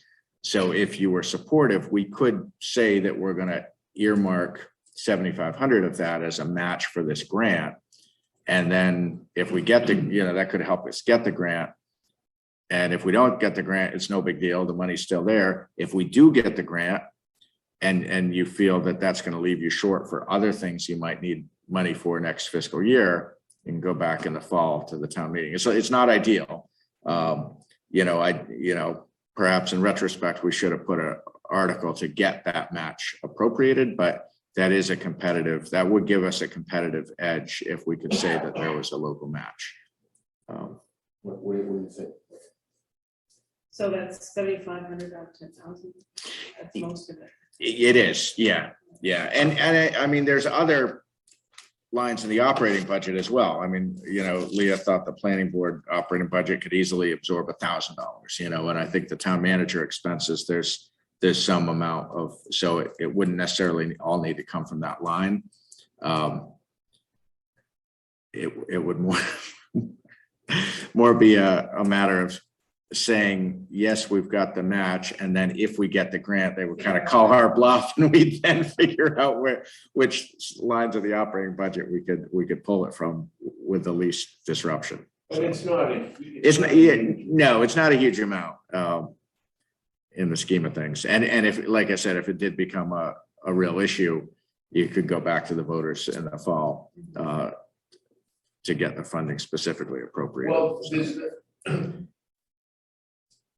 I don't suppose this is CBC eligible. No, because it's not affordable housing. Yeah. So are we not going to pursue the rural and small town development fund? I think this is part of that. There's they're gonna give the help to the small towns to address this MBTA thing. That's one of that. Yeah, this is a subset of the one-stop Okay. Right. pool of money is for the rural and small Okay, so town. that's what they would use. Yeah, I'm not crazy about taking it off from the select board. Mhm. Yep. But Mhm. I don't know that we can really commit to anything else. I think I do think we could find the money. The point is, when would we know about this? I don't know. I was gonna say, we could get it back in October if we need to. Yeah, I don't have the timeline clear in my head. And I don't think people would object to this. This is something that the state is mandating that we address, and it's above our pay grade to address it on our own.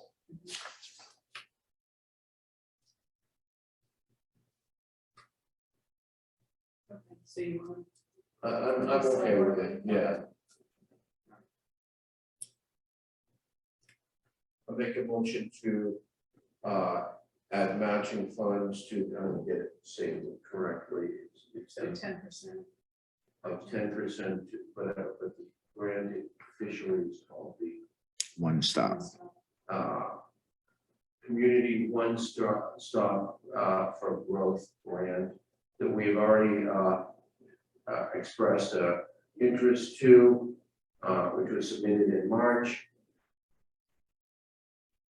And this will hopefully add to our possible success in getting the actual funding.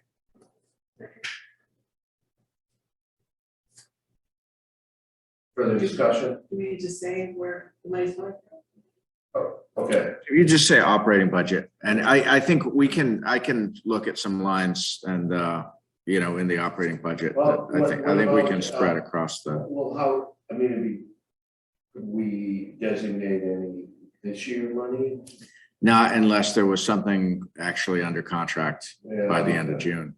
It would- If so, then it would be, there would definitely be money. But we're saying we're designating. And if Yeah. we don't spend it, we don't spend it. Yeah, but I think if the work's not under contract with a vendor, I don't think, I can talk to the town accountant about that, but I don't think that. 'Cause I don't think we've used much out of that account in this year's budget. No, just basically for the Cortland Lane survey. And typically, at least for the, 4 years I've been here, it's that funding is budgeted for as needed type of expenses like that. And not necessarily, identified before the year starts, which does mean that it would leave it short, if something came up that was. No, it's anticipated, usually so. stuff that we didn't have any idea about. Yeah. Exactly. But one other thing that we, if we can find the time, we'd like to get going by the end of June to use some of the current year monies and encumber others is the whole stormwater consultant that we talked about, I think at the last meeting of the current year select board Okay, operating. but expenses. see whether we could do this though. Yep. Okay. All in favor, aye. All right, so I do think there's going to be other questions that come up as we get further along in the scoping. So the board won't be convening again before June 3rd, but I can send those around via email and you can just get back to me individually. I know that when I met with Leah on Thursday, there were a couple of questions we had. How extensive is the grant application? It's 60 pages. Oh, Yeah, no, it's unbelievable. How much? It's like 60 pages. Many of those don't apply to us because there's different. Yeah, no, it's You have to very, Make sure you have to say NA. right. Yeah, no, it is a very lengthy application.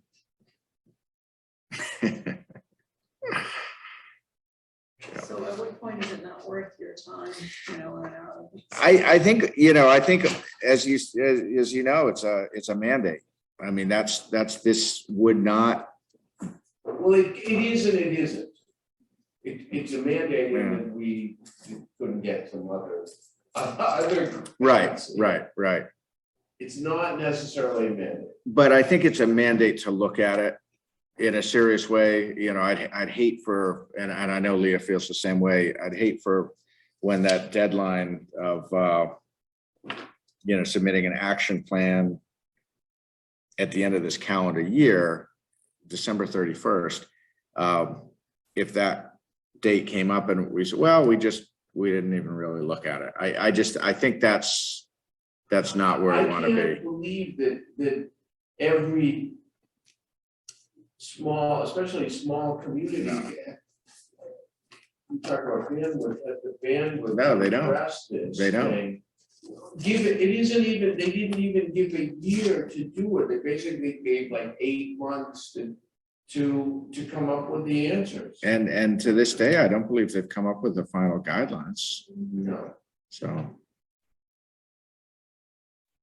Yeah, no, the whole thing seemed very ham-handed, actually.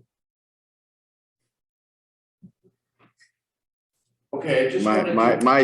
My suspicion is that they're gonna get a lot of these grant applications for the same basic scope.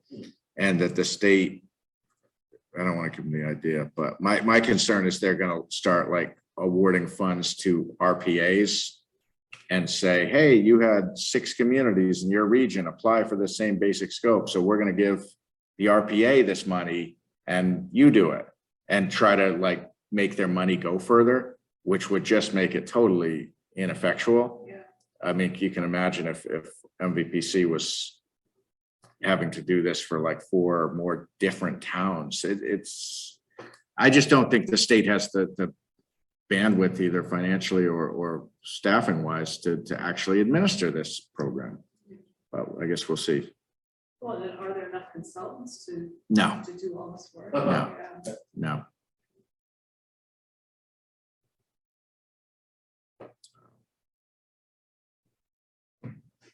Yeah, it's unfortunate.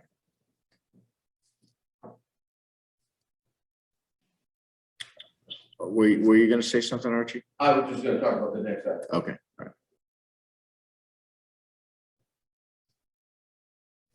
All right.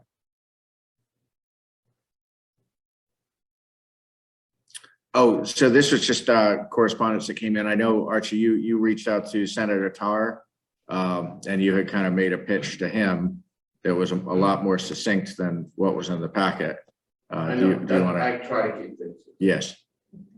Do you want to summarize that?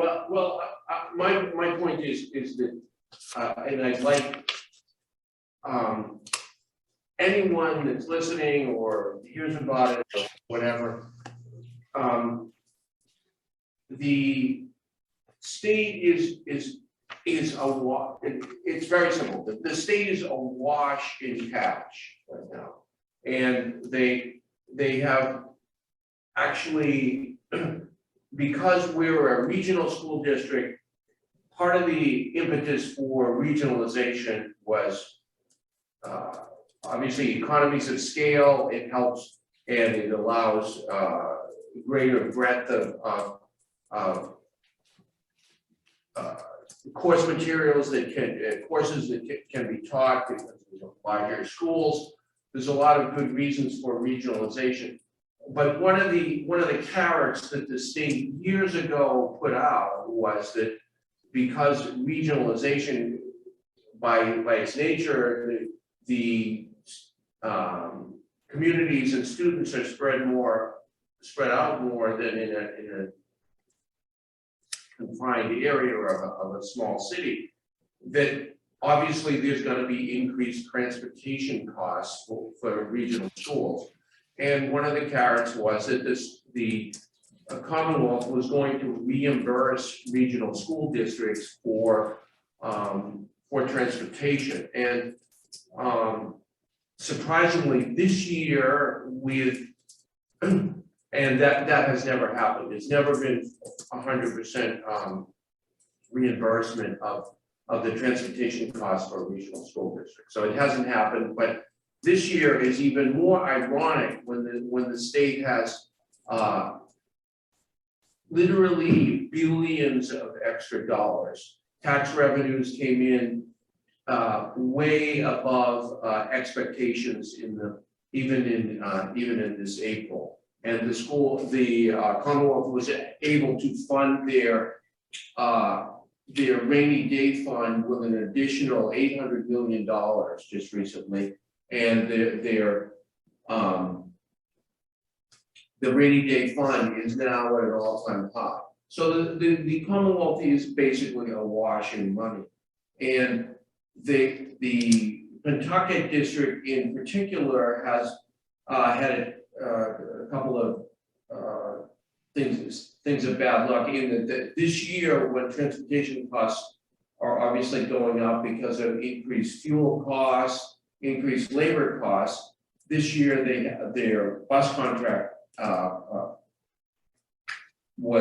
to be renegotiated, and obviously it wasn't going to be renegotiated at the lower level that it was in the previous years, just because of increased costs, and the bids came in substantially higher.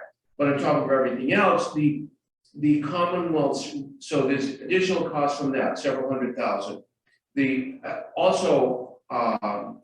The Commonwealth is reimbursing Pentucket for transportation costs at about, I believe, don't quote me, but about $150,000 less than they did in the previous year. And one of the reasons of that is they said, well, that's because your buses weren't full. Well, if anyone remembers, there was a thing called COVID going on, and they told people not to go on the bus. So it's just like a comedy of bad management from the Commonwealth.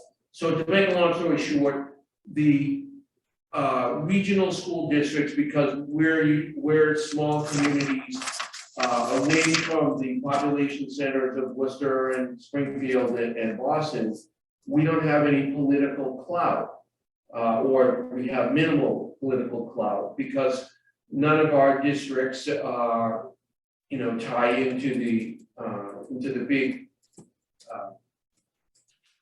big metropolitan areas where all the votes of the legislature, for the most part, come from.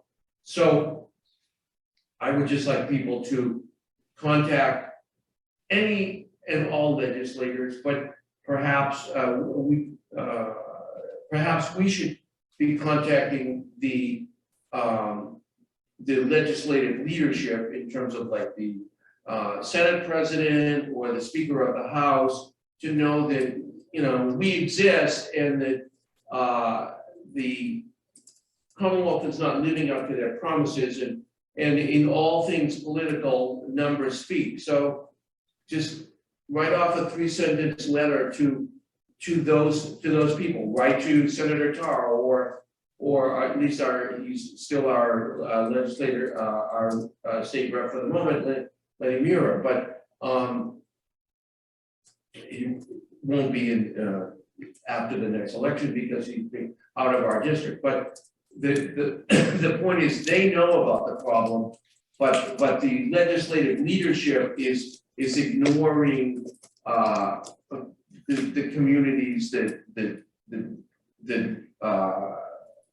we represent, the regional school districts, and it's not just us, and Triton, other Masco, districts like that are not getting their transportation money. They have lots of other education money, but I think we can at least focus on the transportation money, because there's no reason for it to be cut in a year when there's so much money available to the state. So just everyone right, if you want to do something concrete, maybe change the funding of the schools. I think that's a way to go. I think that the plans to try to get a home rule petition and to petition the legislature to change how funding actually takes place. I'm cynical, but I don't think that's ever going to happen. But pressure works. Okay, so. Do you know if the school administration has reached out to I assume they would have as well, to the state representative? They do. In fact, there's an organization of, superintendents of regional school districts, and they have a little group that definitely tries to contact the legislature and stuff, but nobody cares about, we're considered a high wealth, high per capita income community. We don't have any votes. There's just one, compared to, Springfield or something in terms of the number of people involved. So we're off the radar, but I still think phone calls, I always think matter. I'm always calling legislators or congressmen, but I don't know if it does any good, but sometimes it does. If they get 3 calls on something, they don't care. If they get 30 calls on something, it's like, wow, something's going on, and people pay attention.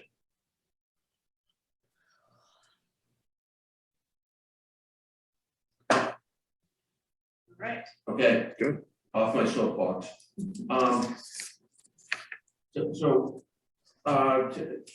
What do we want to talk about on G? Not a whole lot, just to say, I know, Jim's been working to get all the bylaws organized to send over to the AG's office, which is great. I know town planner's very appreciative that that's going to happen, really timely. I know, the town accountant's been setting up the account numbers for the new articles to get those all recorded and into the system. But we took on a lot of new initiatives with the articles that passed, and that's all good. There's a lot of good work that needs to be done. But I think as we look ahead to the next 3 to 6 months, we want to make sure that we keep time in the agenda for some of these policy items, whether that's to do with the soldiers and sailors, both the disposition process, but also the zoning, as well as some of these significant studies, especially the Page School structural analysis. That's going to take a lot of time to get that right, and to work with the school and their facilities people who know the building best. So, I think as I look at the list of articles, there's a lot. It's, you feel a sense of accomplishment that the, votes largely passed. But that's really just the very beginning. There's a lot ahead of us in terms of scoping and purchasing and contracting and then contract management. So I don't really have anything specific. I guess I just wanted to say something that's really the beginning. Like this is now kind of sets our work plan for a lot of things ahead. Well, I agree, Angus. I had written down here, so just in general terms, not that we want to do anything this. So we have direction from the voters now on the card post. So what's our next? What is, we sort of just talk about it for 5 minutes. What's step one? Do we want to contact our previous design and were they going to help with setting up of the historic preservation documents or how? I'm not clear if any of that was set in stone. It was not set in stone. The scope that we had entered back in January for the run-up to town meeting was to come up with some historic preservation guidelines. I don't really think that occurred. No, I don't think. No, it really didn't. So I think we need to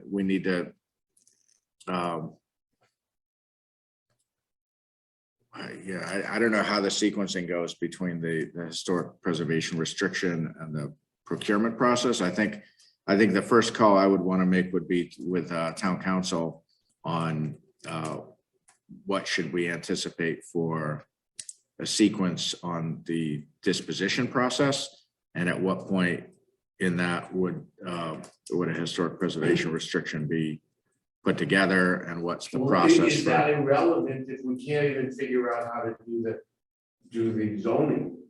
I think the zoning should move forward. Seems You like think it should go zoning- forward? At the same time, Zoning yeah. might be number one. Yeah, I mean, I'm a little concerned that we didn't get planning board buy-in ahead of time. Because really, they're the ones that are gonna. Yeah, I mean, they'll need to Because- recommend it because one way or the other. Yeah, ain't nobody gonna deal with it if we can't change the zoning. yeah. Yeah, and we have gotten a couple of, we got a couple of correspondences in the run up to town meeting. If we had a full board tonight, that might have been a good thing to have on tonight, but where I knew Rick was going to be out of the country, it didn't make sense to put that on, but I think we ought to have that on for the next meeting in June. The discussion of zoning. Okay, And but I don't know, I know enough to put in a thimble, so I mean, I don't know what I can contribute. I think we have to refer to the planning board, right? With some kind of request or. I think that would be good. Yeah. Okay, that's, yeah. There are two different ideas on approaching zoning. The idea that I've kind of assumed right along would be to rezone that parcel to a commercial district. But a different idea that came in through the email from was to broaden the allowable uses for residentially zoned parcels that meet certain criteria. I mean, adjacent to Main Street within a certain amount of feet from a commercial district. To me, that's not what I envisioned, and I really wouldn't recommend it, because to me would have unintended consequences. Yeah, right. That was my thought, but I think where I have gotten that comment come in, I think it would make sense. I could share that all with the board. You could say what direction you would favor, and then refer that to the planning board for more study and for a recommendation. I'm not sure how they're going to respond to that. If they're going to expect that this board is going to basically work up a proposal to then initiate, but it sounds like you feel it ought to be referred to them. The one thing we do know is from Sam Joslin's report is, we know what we know what can't be done now, and we could at least give them direction into the idea that, before we put in a request for them, that we reiterate the things that we thought were at least semi-doable, that it would be, it's not gonna be a fast food place, it's not gonna be an auto repair place. We just limit it to the things that we think are commercially viable, are viable within the context of the septic system, and all those, and viable in the context of parking and all the problems inherent in the building. And then they don't have to that limits the amount of work that they have to do in terms of what kind of zoning change they would have to make. If we just sort of say, do this, then they don't know whether, I'm sure they do, but we're sort of we're making it more work, we have to rule out that it would be a, used car place or whatever, no pun intended, but it is a used car place. That's funny. It took a bit. It took a bit. It took me 2 minutes. So. What about proposing that, a working group with one select board member and 1 or 2 planning board members? Is that? I like that idea. I like that idea because I think, and you've worked with the planning board more than I have, but I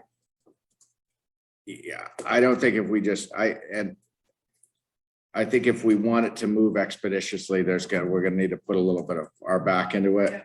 Not that we haven't gotten it this far, but I think, No, I think that's a great suggestion. Not just completely dump it on the plate. Yeah. I mean, ideally, it would be a joint effort rather than one or the other before. Yeah. Yeah. Okay.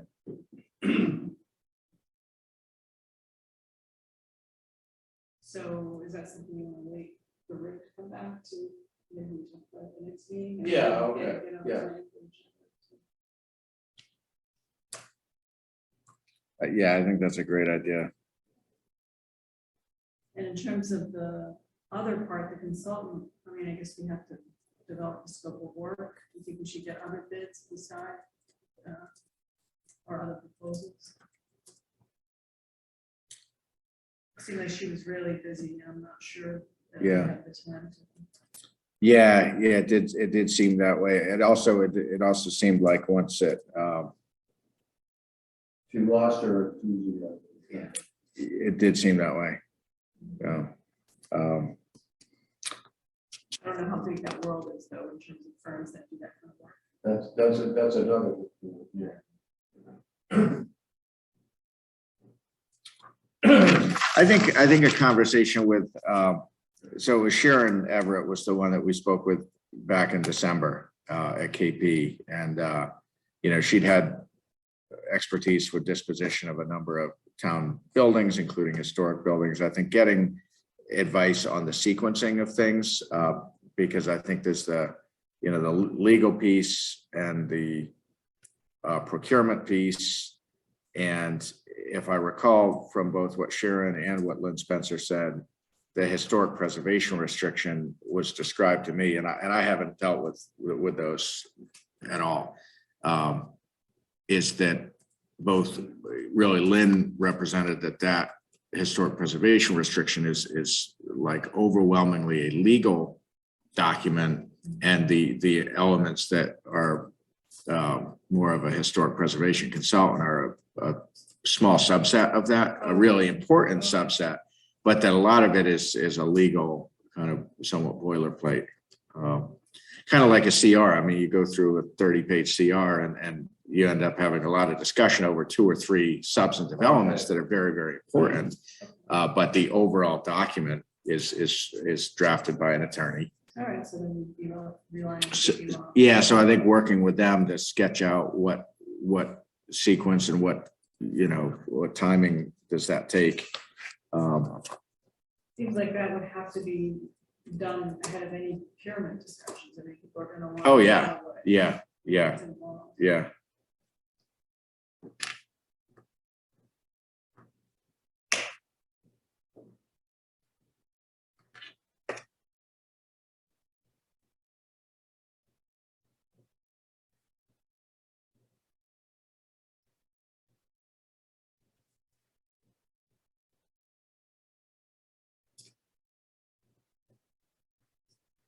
And then in terms of setting up the affordable housing trust, I mean, that's just call for volunteers like any other board, right? I think so, yeah, and I will just, make the point, because Jim will if I don't, but the bylaw doesn't exist till the AG approves it. I told him, I think we should go ahead and invite, interest and appoint people per the bylaw. It's not officially approved until the AG gets back, which could be up to 90 days once they get it. Plus they could get an extension. Probably gonna but- change like a couple. Exactly, sentences. They're not gonna exactly. say That's right, no. that's They're right. just gonna change a few. That's right, and I They think that. have to because it makes them feel important.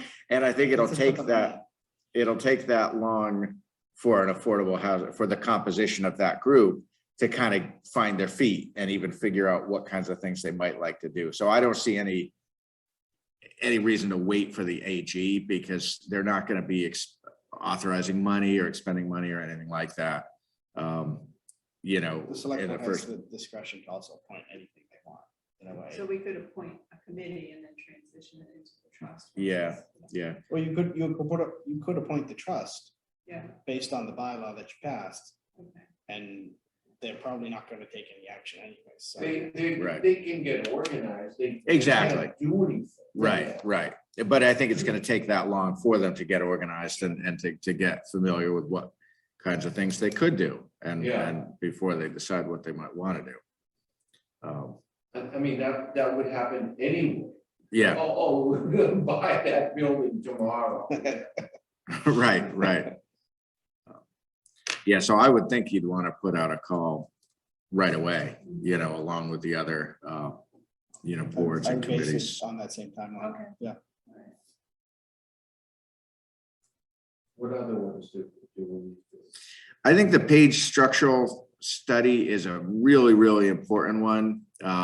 And that's going to need involvement from the schools. I think it would be great to have representation from the Capital Improvements Committee where they, granted it was a former member, Nathan Kelly, but he was really kind of the champion behind that idea last year.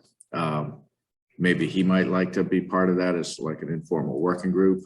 But we're really going to need Greg Haddon and Bob Danforth from Pentucket to be really hands-on with that. And we'd like to get that underway, sooner than later.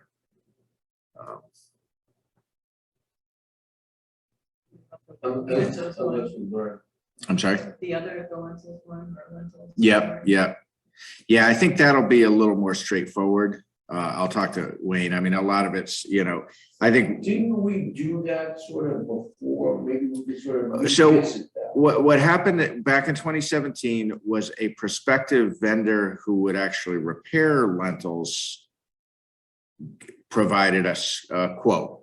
Right. And so, what Wayne said is he'd rather hear from someone who's not in the business of repairing, like of where they felt the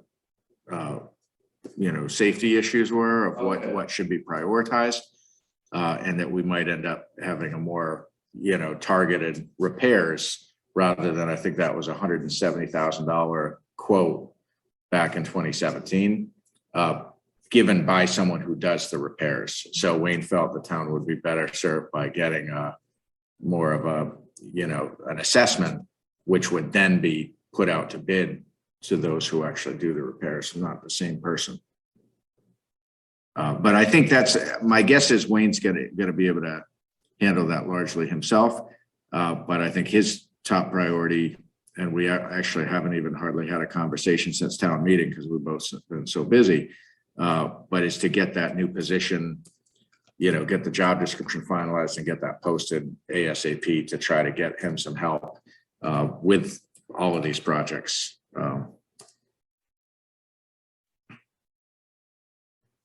Yeah, I mean, there's some other things follow up with the street acceptance that needs to happen within a certain amount of time. So there's a fair amount of things that are not glamorous, but are going to take some time. The Emerald Ash Borer study, I know that one's really, he wanted to get that underway right away. So that was special town meeting. So Yeah, so the funding's available now. The water system study, we did get a proposal from Tate and Howard today. Mike Couttet sent it over to me. I looked it over. I thought it looked great, other than I did raise this issue about the MBTA communities, but I made really, really clear I'm not looking to slow down that other study. I'm just looking to say, does this fit within that scope, or is this potentially an add-on? And if so, my recommendation was that we execute the contract and get them going, and then look at either a separate agreement or a change order later if we get the grant funding.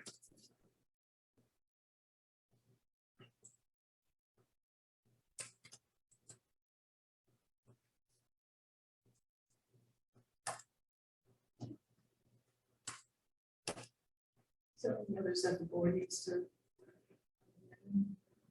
Yeah.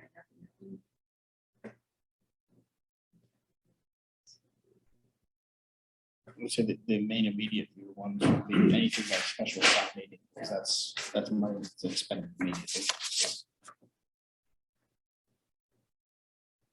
That's. I think we've covered. I think we've covered the main ones.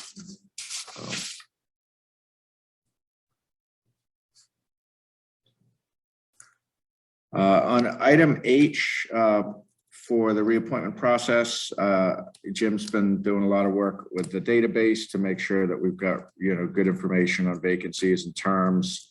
I had one reason for putting this on for discussion, and then Jim had some other questions that I think were good questions too.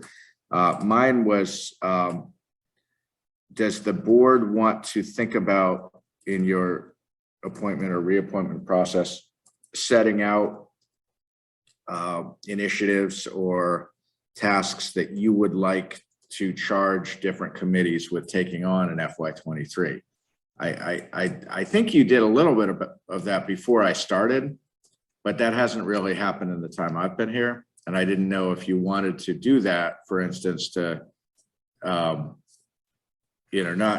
not to comprise everyone's total work plan, because that, we don't have the bandwidth for that. But if there were like specific things that you wanted certain committees that are under your appointing authority to advance within FY23, did you want to try to articulate that in the reappointment process? Because if so, that might be a reason to put one or more committees or ideas on for discussion for the next meeting, and then not do the reappointments maybe till the second meeting in June, to give the board some time. And, we talked about the harbor committee as one, with this idea of, the kind of question about issues of mooring permits or dock permits. Is that something you as a board want that committee to tackle? And if so, this would be a good time to be clear about that. So that was kind of what my thought was in putting this on the agenda. But Jim had another question he asked me earlier today that I thought was a great question. I couldn't really answer. So maybe you can speak to that. Yeah, so it was actually regarding staggered terms. So currently a good example is climate change and resiliency, energy and sustainability, and Mill Pond, and River Access Committee. All are 1-year terms for the entire committee. So there's no that collective knowledge continuing, or there's no someone who's on there for 3 years, 2 years, 1 year kind of staggered terms. So next year, the whole committee isn't up again. It's only a third of the committee. So just something like that, that I would present to you as a possibility of when you do the reappointment, suggesting that maybe you make sure that it's not the whole committee every single year. So there's at least some continuity, especially if people drop off or don't attend meetings. You don't have to reappoint the whole committee again every single year. So that'd be my thought, and I don't know what your thoughts are on that. And then additionally, some don't have set numbers. Energy and sustainability may have a set number, but I don't know what it is. It's been lost. I don't think they do. So I would suggest making sure everything has a set number of committee members, so we know what quorum is, we know what the requirement is to be members, things like that. Okay. So one thing I worked on back in 2018 in my first few months, and didn't really ever get over the finish line, but I have a working draft that's a pretty good start, is I just for my own education and trying to get up to speed on how the community worked, I tried to put together a list or kind of a matrix of all the committees, boards and commissions, and among other things, what was their charge? What is their charge? And in some instances, that's set by statute. You know, the planning board is largely defined by statute.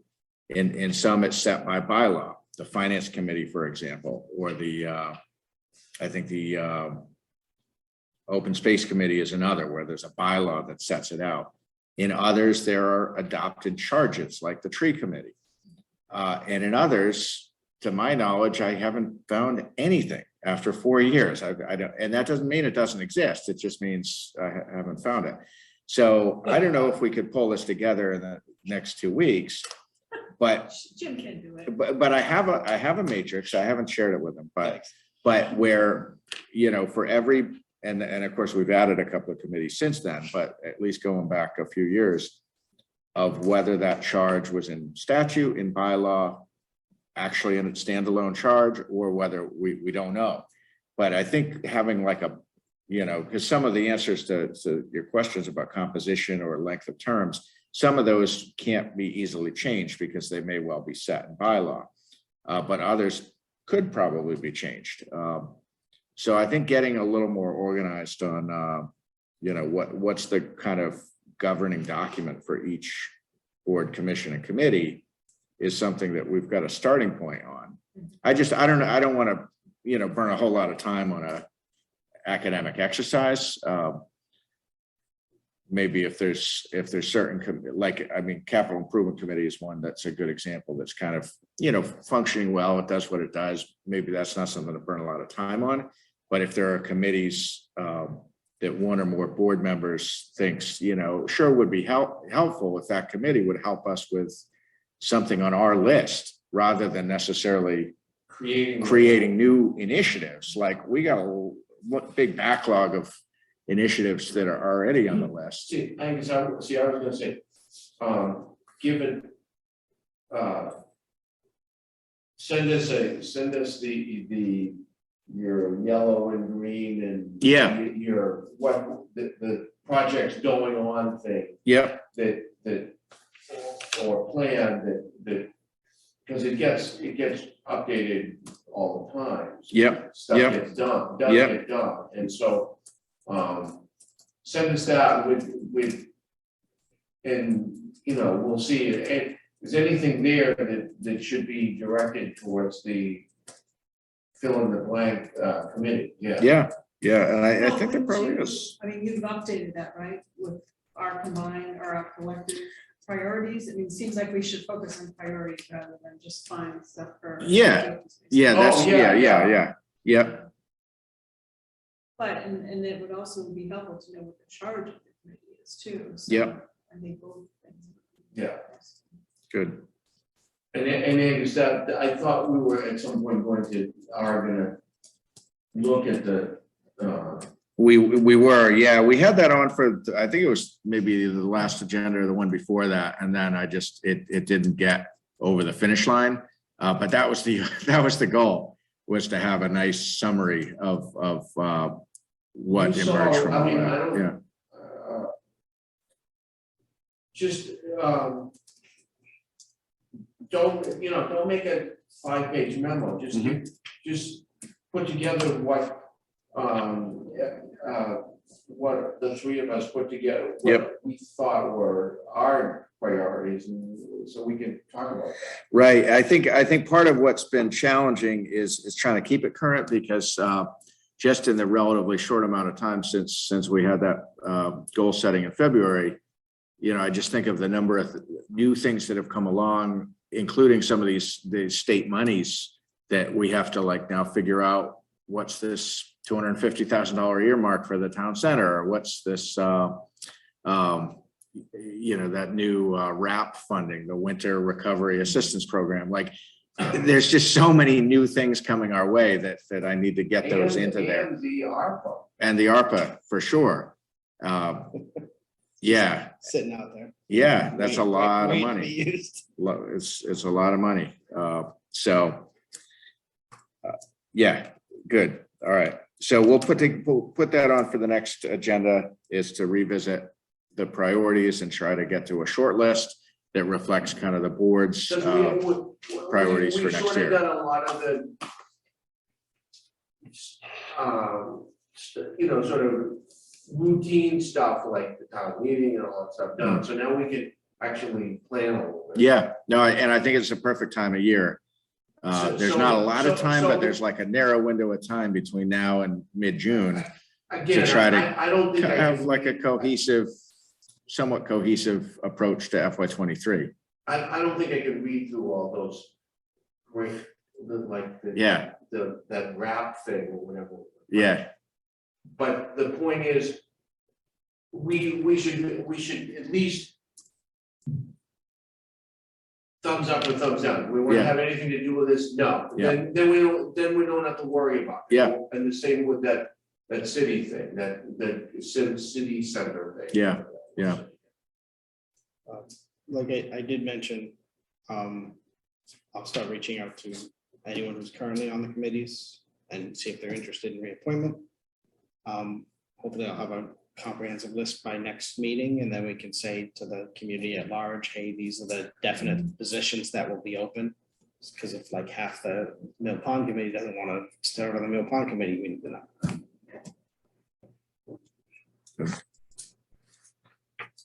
Good. All right. Okay, meeting minutes, I didn't have any issues. I had a couple Okay. things.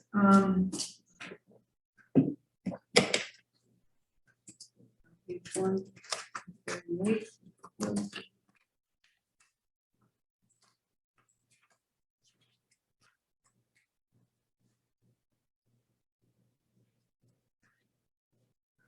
Paragraph G. Let's talk about the changes to the operating budget. There's an increase of FinCom, a reduction of 18,000, and then it just says and the library 10-hour support position.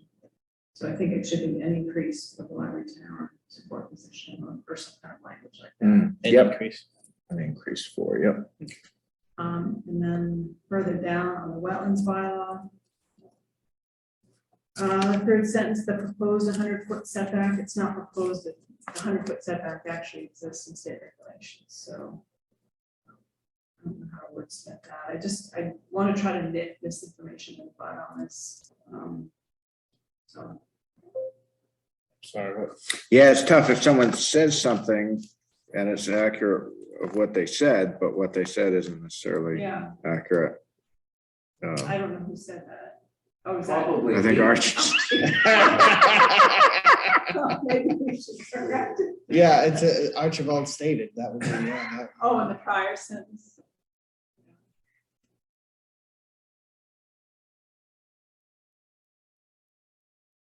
I'm pointing it out, if you can figure out a way to, the 100-foot setback is existing in state regulations. But it's not, but the bylaw doesn't exist, so it's proposed. Right, but the 100-foot setback does exist in Yeah. state law. All right, but, that was page 138. 138, thank you. Section F. And then page 141. On the discussion M on the Sundays, it said that Miser joined remotely and she was here. Yep. Third way down. Judy Miser, Concom share, here we go, so we're virtually.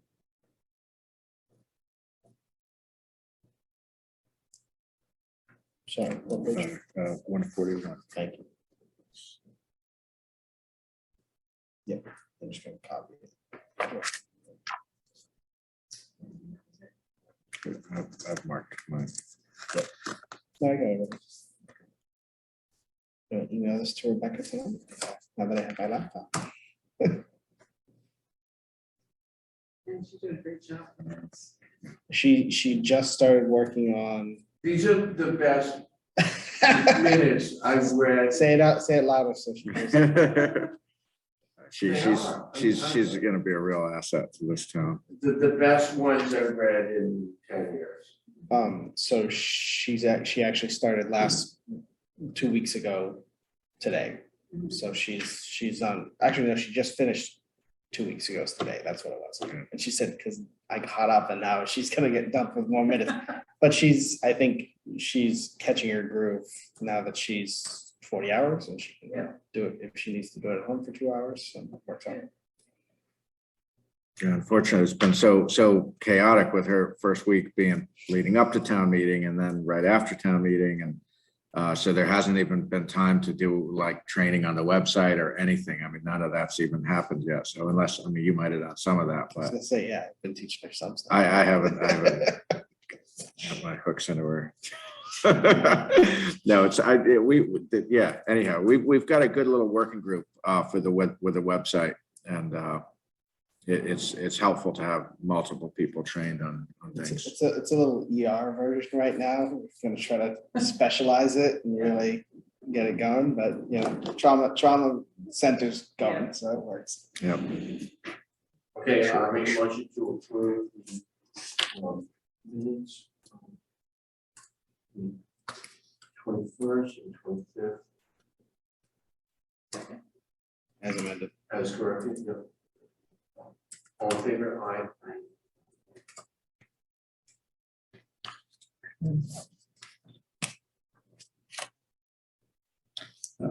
Yeah, try.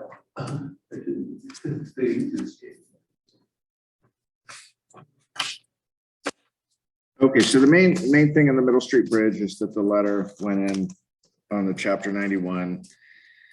Went through a few rounds of edits before it was finalized. That's the thing about an intermunicipal project is it's just, there's a lot of. Now I see why it costs so much money to do the, I said, why can't they just write a letter saying we don't need to do this? But then I see why, there was all sorts of engineering that they designed to prove to them that I get it now. I get why they had to charge money to write one little letter. We would like to make sure this gets into the hands of our Beacon Hill delegation. Because we really tried to emphasize that, you know, just that the MassWorks grant, they've been telling us consistently the most we can really hope for is a 1-year extension. And so if we have to go the full chapter 91 process, and that could take us a year, I mean, that could cost us, you know, upwards of $750,000. And I understand that DEP may or may not care, but it seems like if the Commonwealth cares, that there ought to be some alignment with different agencies. We'll see, but we do at least want to make our delegation aware that the decision that's made on this, you know, could have a really huge impact on whether this project goes forward or not. The report has a different representative, right? So They do. they're also pushing it on their end. We are trying to get I don't have any direct insight into that, but we did, you know, we wanted to make sure those people were copied. You know, we did have a meeting last week, myself and Wayne and Mayor Reardon and key staff from over there. And, you know, the real focus was the extension of their grant. I was concerned that if they sought a 2-year extension, but we can only seek a 1-year extension, that could, you know, create a problem. See, go back, you just went by it. So this, it says that no voting or whatever, right? The odd thing is further up in the overlay district, voting is allowed, which is, and it seemed odd that it's allowed, but it's not allowed in the reservoir. It just struck me as odd. That means nothing, but further up, before you get to that part, it talks about what happens in the overlay district, and it's okay in like What overlay district? I mean, there's, the Newbury Ports Water Resource Protection District? yes.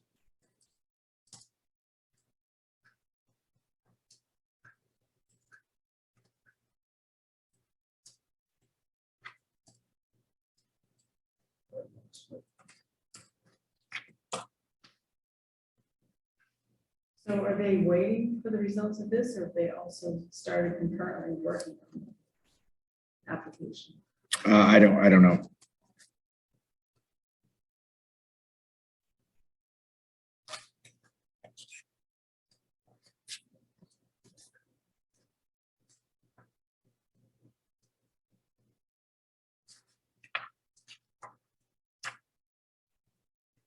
So. Yeah, just an update. Yeah, and that the city is seeking an extension for its small bridge grant. Is that good, Angus? Yeah. Just in terms of the vibe, did you think they're at least not forgetting about it? Yeah, they're not they haven't forgotten about it. I think they agree with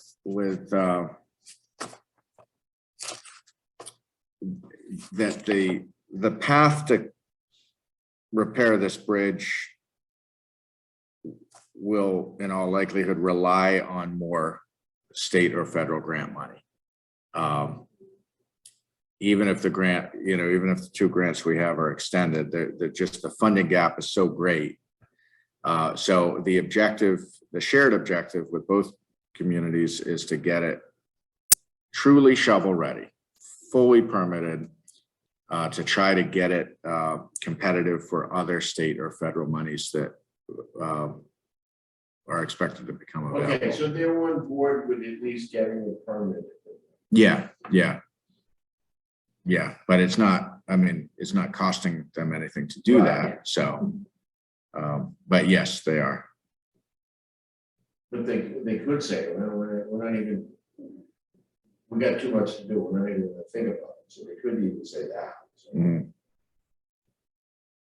I think they understand, like the rest of us, that federal money is going to be coming down the pike when it comes to small bridges and things like that. So. Next item is just informational. You know, it looks like, so we've done a lot of work. Our conservation agent's done, you know, quite a lot of work on the invasive species internships. We have secured 1 of 2 interns. We are waiting for a response on the second intern. We've extended an offer to, is from out of state, and so has raised a concern about housing costs and short-term housing. So I was going to reach out to, I heard from that person actually just a short time before tonight's meeting. So I was going to send something out to the Climate Change Resiliency Committee to see if anyone knew of anyone who might be willing to rent a room to an intern for 8 to 10 weeks, see if we can get creative.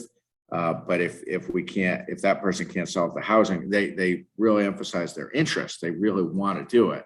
So it's a matter of, can that work? And if not, there are other qualified applicants as well. So, but the goal all along is to have 2 interns.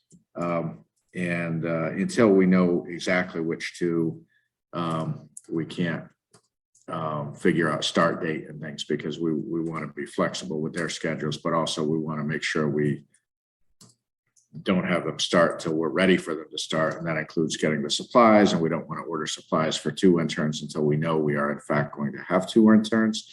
We do have one who's a UMass student. He's accepted, and his family is here in the region. I forget, I think it's Boxford. It's either Boxford or Topsfield. So we have 1 intern confirmed, and we're working on the second one. We've got a meeting with the working group, which is comprised of Patricia Reeser, Carol Decker, and Nancy Powell this Friday with myself and Michelle. So, I am, hopeful that'll all come together, but there's been a lot of moving parts. It's a lot of work to put together an internship. And I think this is a great example of. Because it hasn't been done. Correct. Yeah. And, office space, iPads, software, field equipment. Yeah. I mean, the purchasing, it's been a lot of work, a lot of work. So I think this is a good example of just kind of when something happens at town meeting, we need to know that now sets in motion a certain amount of effort and we have to do what we've. Everyone thinks now it's done. Right. Yeah. It's, and it turned out there had been a lag time on some correspondence. I know I mentioned that she's you, Archie. Turns out some of the emails that our conservation agent had sent to members of this working group had unfortunately gone to their spam filters. And that was why we weren't hearing back. Really? Yeah. So I reached out to Jake to see if he can figure out why that happened or how we can prevent that in the future.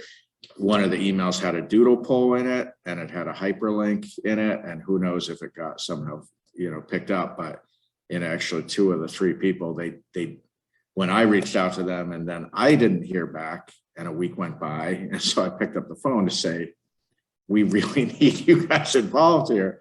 Turns out they hadn't gotten the emails. So that actually made me feel a lot better. Yeah, it made me feel a lot better. So I think, we do have to make up for some lost time. But yeah, there was a technical glitch that accounted for the kind of radio silence. So no high school applicants, these are all college? I haven't looked at every application. The 2 that have been offered the internship are both in college. So Michelle we got, I think, 23 applicants. So she sent me the resumes for the 7 that were invited for interview. And I mean, I could have asked for any of them, but I didn't. So yeah, there were 16 that were not invited for interview. And then of the 7 who were invited for interview, 2 withdrew before the interview. So 5 were interviewed. But yeah, there's a lot of interest. Next item is just informational. I did wonder if MVPC's grant application may somehow, since it's also, I believe, under the one-stop program, if that's going to somehow affect our chances to get our one-stop grant. But we need the housing production plan update. We're going to need their help to do it, and we're really enthusiastic in our support for their application and hope that they get that, because that is the only path I see to getting that plan done by the end of next fiscal year.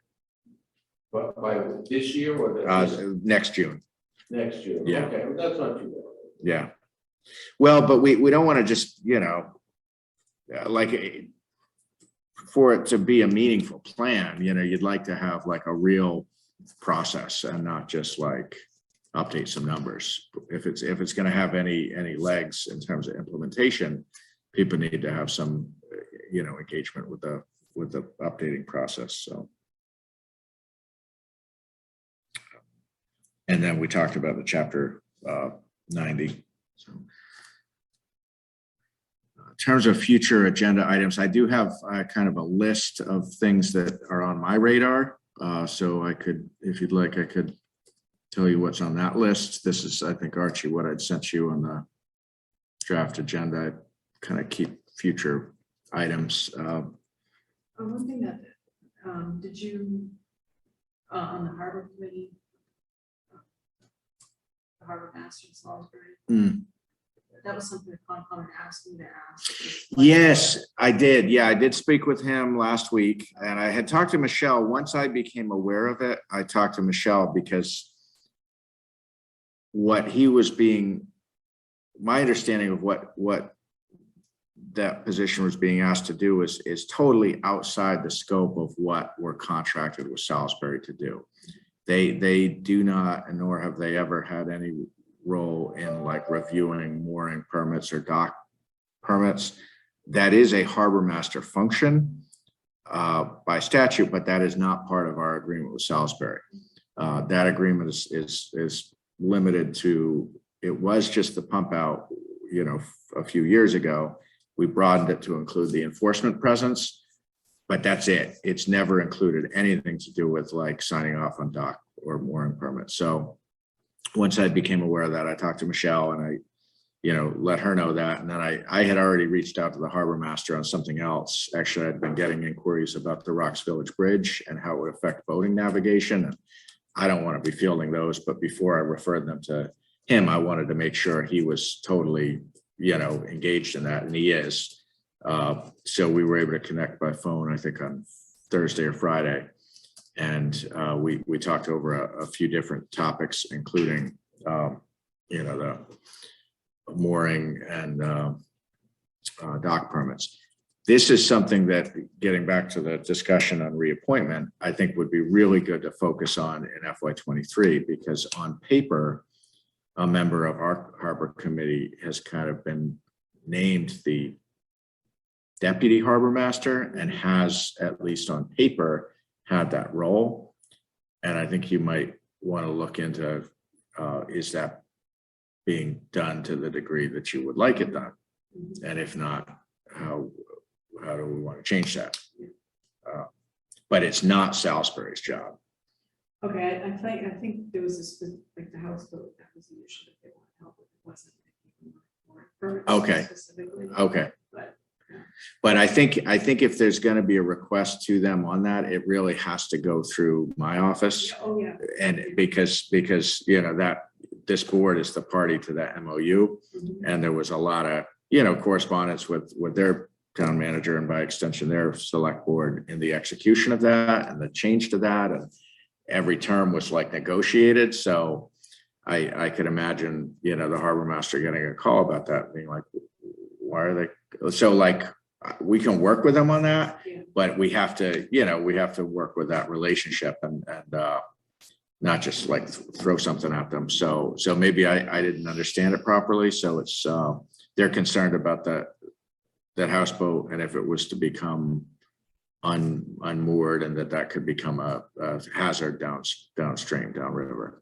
Yeah, I don't know the details. It was just a direct request that the select board and town manager, you know, intervene or try to get a response from Salisbury. Okay. Michelle was trying to ask the question. Okay. wasn't getting a response. Okay. So yeah, we can, let's talk further about that. And but the line of communication there is open, and one of the next steps from my call with Willem last Thursday or Friday was to make introduction between him and Mike Dwyer, because they've never actually met.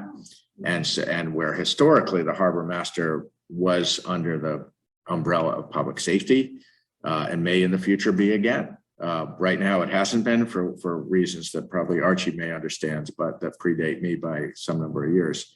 But I talked to Dwyer Friday afternoon and gave him Willem's number, and the two of them are going to make connection. And that would be a great discussion point of that houseboat. So there's so many things related to the harbor master situation. We really could be way better. yeah. I think, yeah. I just know from my experiences dealing with, because I have boats in two other towns, and So I deal with a little bit with the Gloucester Harbor Master, but a ton with the Rockport Harbor Master. Lots of things, like everything is very organized. We're so, just like, no one knows what's going on. And I mean, just who can get a mooring? Where can it go? All that is set in stone. You can't just like, well, I'm gonna have a mooring over here and no one will care. And are we getting, are all the moorings that are out there, are we getting our registration fees from them? Who knows? There's no way to even know. I'm not saying that they are, but I'm not saying that. Yeah. that No, they it's are. We don't have any formal backup on that. Well, there's a system, but we don't know that people are, Well, but it's very disjointed because administratively, it's, I mean, I've kind of puzzled since my first day on the job when I was told that I'm effectively the harbor master, which is no longer the case. But when I started, that's what I was told. And I think that was substantially the case back then because the Salisbury contract was at that point only limited to pump outs, nothing else. And so there was no even pretense of a harbor master. Yeah, because the harbor master that we had immediately, the last one that we actually had sort of, no one even could find him and stuff. It was like terrible. It was like no one had seen him for like a year, stuff like that. So I'm not making this up. all right, yeah, so there's. So there's a lot. Yeah. There's a lot. Yeah. No, there is. And administratively, it's difficult because a lot of it, anyhow, it's been challenging. It needs. Yeah. We ultimately what we need, but there's been so many other things I haven't. It's been low on my priorities of things to even think about, but. The river should be mapped out, where every mooring is should be charted, and everyone knows whose mooring they are. They're supposed to be, like in Rockport, I'm supposed to have my mooring evaluated by either having it taken up and new chain put on, or at least I have it evaluated by a diver every year, so that we know the mooring that isn't going to break and the boat isn't going to go out and wreck someone else's boat. It's way more expensive to have a mooring than it is here, but you can't even like move it. You have to you can't even move it 10 feet.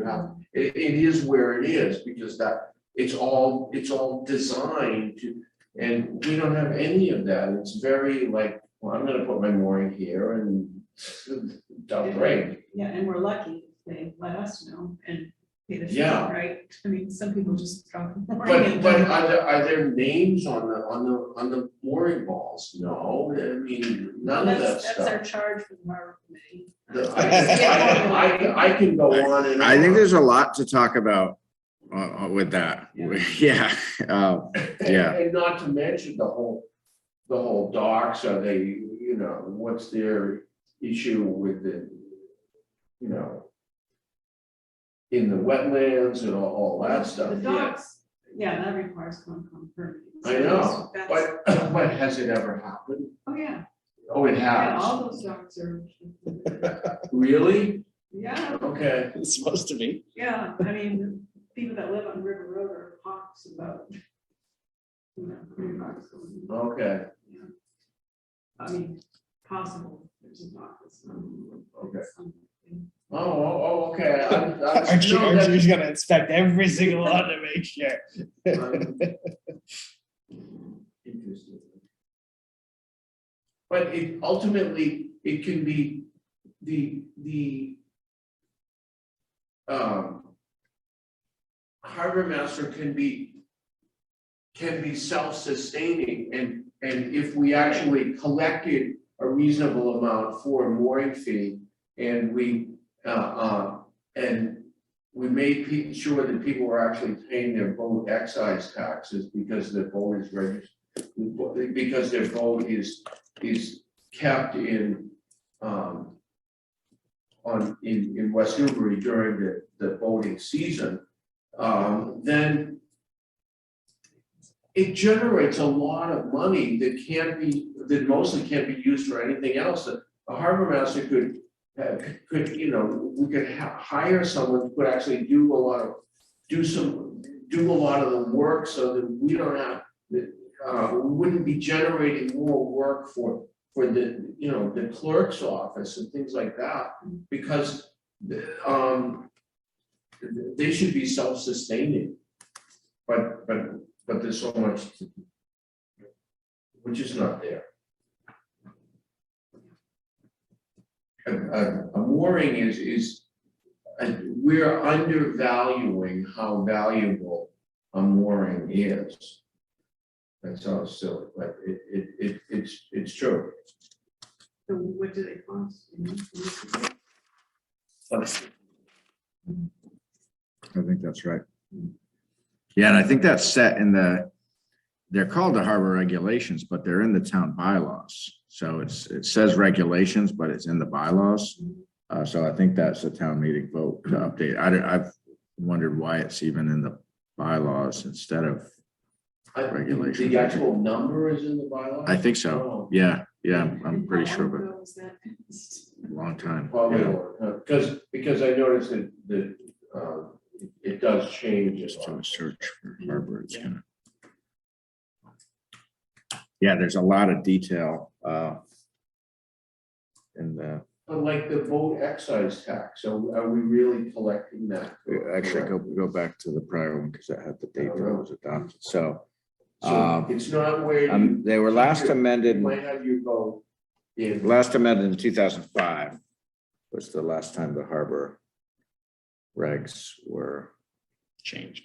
So you might keep your boat in New Hampshire for the 10 months, but where it's actually more, well, I don't know what it is, just say in Plymouth, but if you're actually moored in Salem, then Salem is who collects the tax.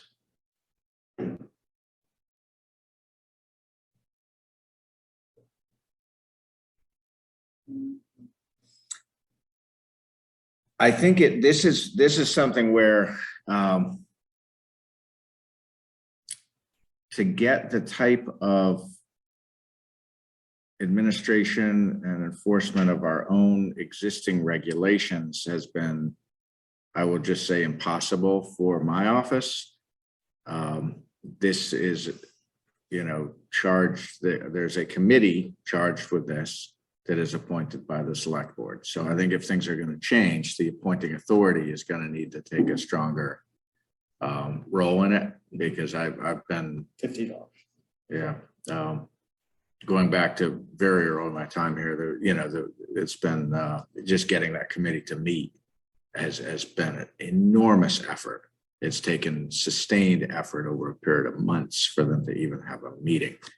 So are they all appointed at the same time, Jim? Yes. No, I but yeah. apologize. So 2 are up this year, and 1 is up in 2024, and then there are 2 alternatives. Yeah, and the alternatives, I told Jim this, the bylaw doesn't authorize that. That decision was made back in 2019 We thought it would help. to broaden the Yeah. composition. I think it was the right thing to do.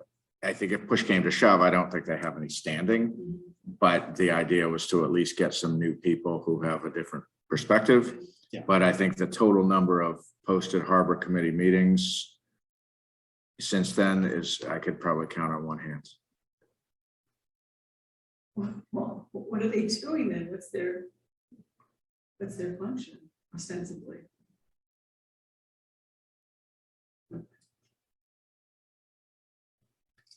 according to the bylaw, it is 3 town residents. That's the only. So, Well, this is definitely worth some. yeah, this is an area that's, I think this is an area where, I mean, the town is losing revenue. if we're not- yeah. excise tax. But I don't know that, I'm just throwing it out there, I don't know how it works, but I know somehow the community has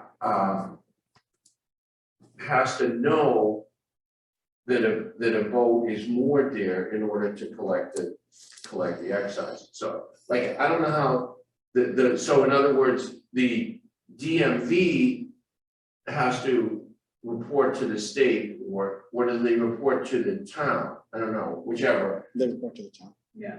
They report to the town that these cars are registered in your community.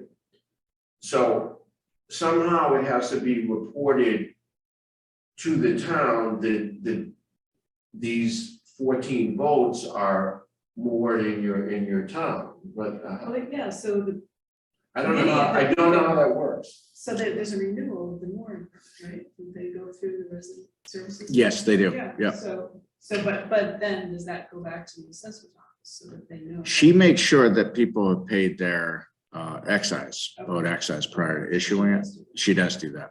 And I But think What she about also- the other way around? But there's no, there's really no, like, I don't have any involvement in that, and it's not because I couldn't, it's because I don't have time. Mhm. It's one of the day-to-day administration things that just is. But all I'm saying is. how But do the we point is, know it's, that someone just doesn't have a mooring that just isn't registered even? That's possible. it's possible, Yeah. yeah.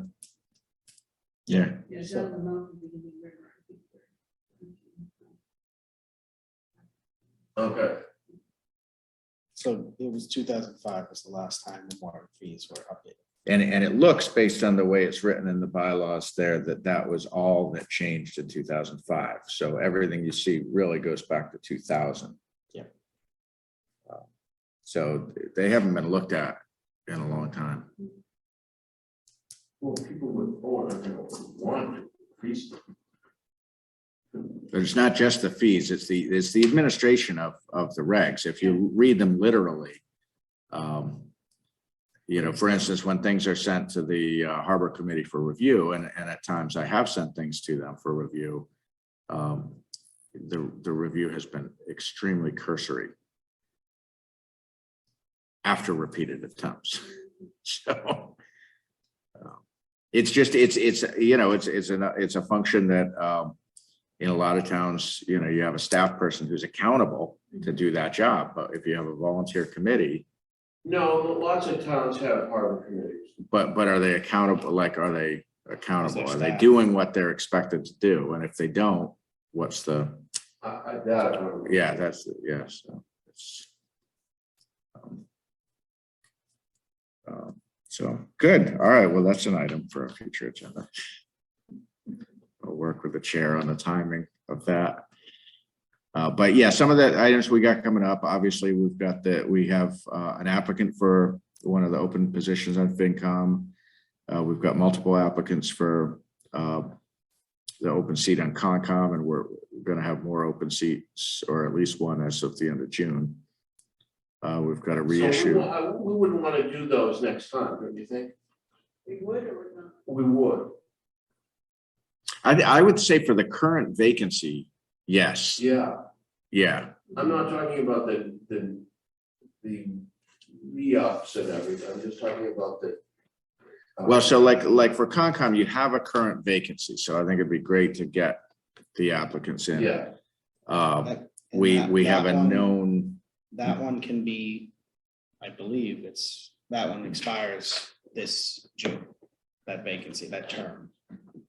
So we have to reappoint that person oh, okay. immediately. Oh, I see what you're, so it wouldn't even be, There's 2 applicants and we know there's gonna be another. we, vacancy, So it'll be which 2 way- vacancies. yeah. Or you could appoint one to start Immediately. immediately and the other to have their term start upon the expiration of Tom Atwood's term. Yeah, you have one start immediately, you have one start January 1. Or July.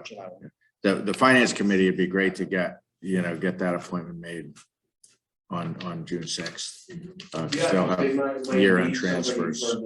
The transfers. Right. We will have the bond anticipation notes for the reissuance of the bonds for the water capital, the 1.1 million. It's a little less than that now, 1.06. There's going to be an update coming up soon on the whole Poorhouse Lane situation. Really, where, it goes back to the early 80s and the agreement that the select board at that time had entered. So Leah has been working with town council. And, It seems like an unsolved problem. well, so that's coming down the road. Well, it's no, I think there's a, I mean, it all depends if people are going to feel that the 2 house lots that were agreed to way back then is a successful outcome for the community or not. Because if it is, then I think there's a way to get there. But at the end of the day, that's all going to be subject to permitting and Concom and so forth, which can't be pre-committed. So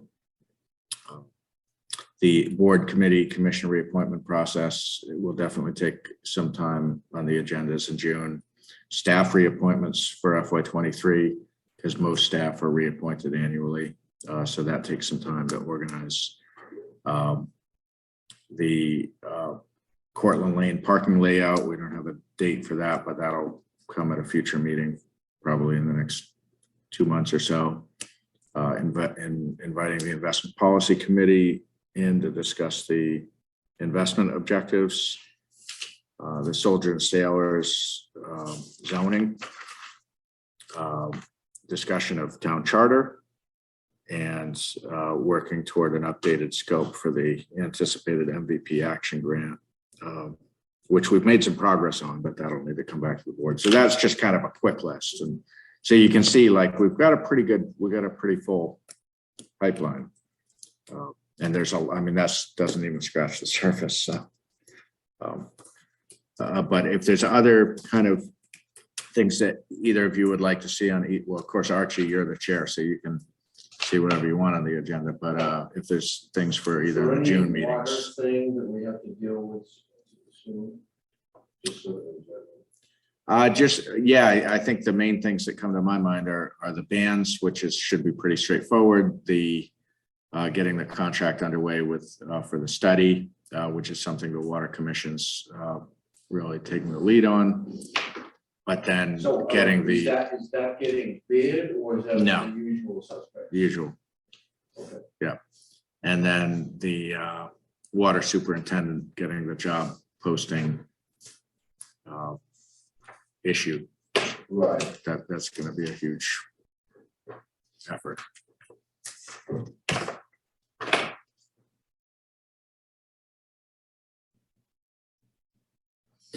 Unfortunately, the timeline for the pipe stave tank cleaning has slid once again now to next spring. It was going to be this spring, and then it slid to the fall, and now it's sliding to next spring. Because I got a Newbury report.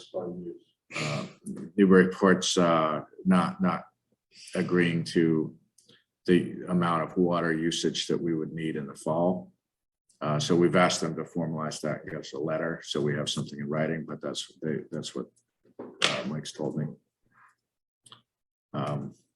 We're also still working to reschedule a date for a meeting on site regarding the Artichoke Spillway project. We had a date set last week, but a couple of people were sick, and so it kind of fell apart. And we're trying to get another date set for that.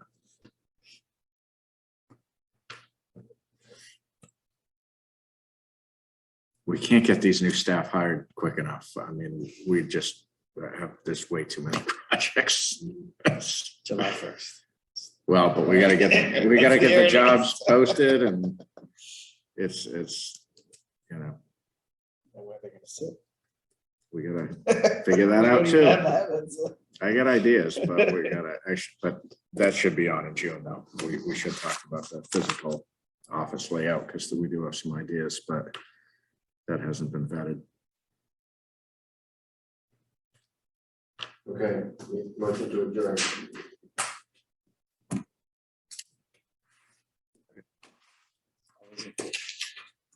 All right, thanks, everyone. Is this what we already signed?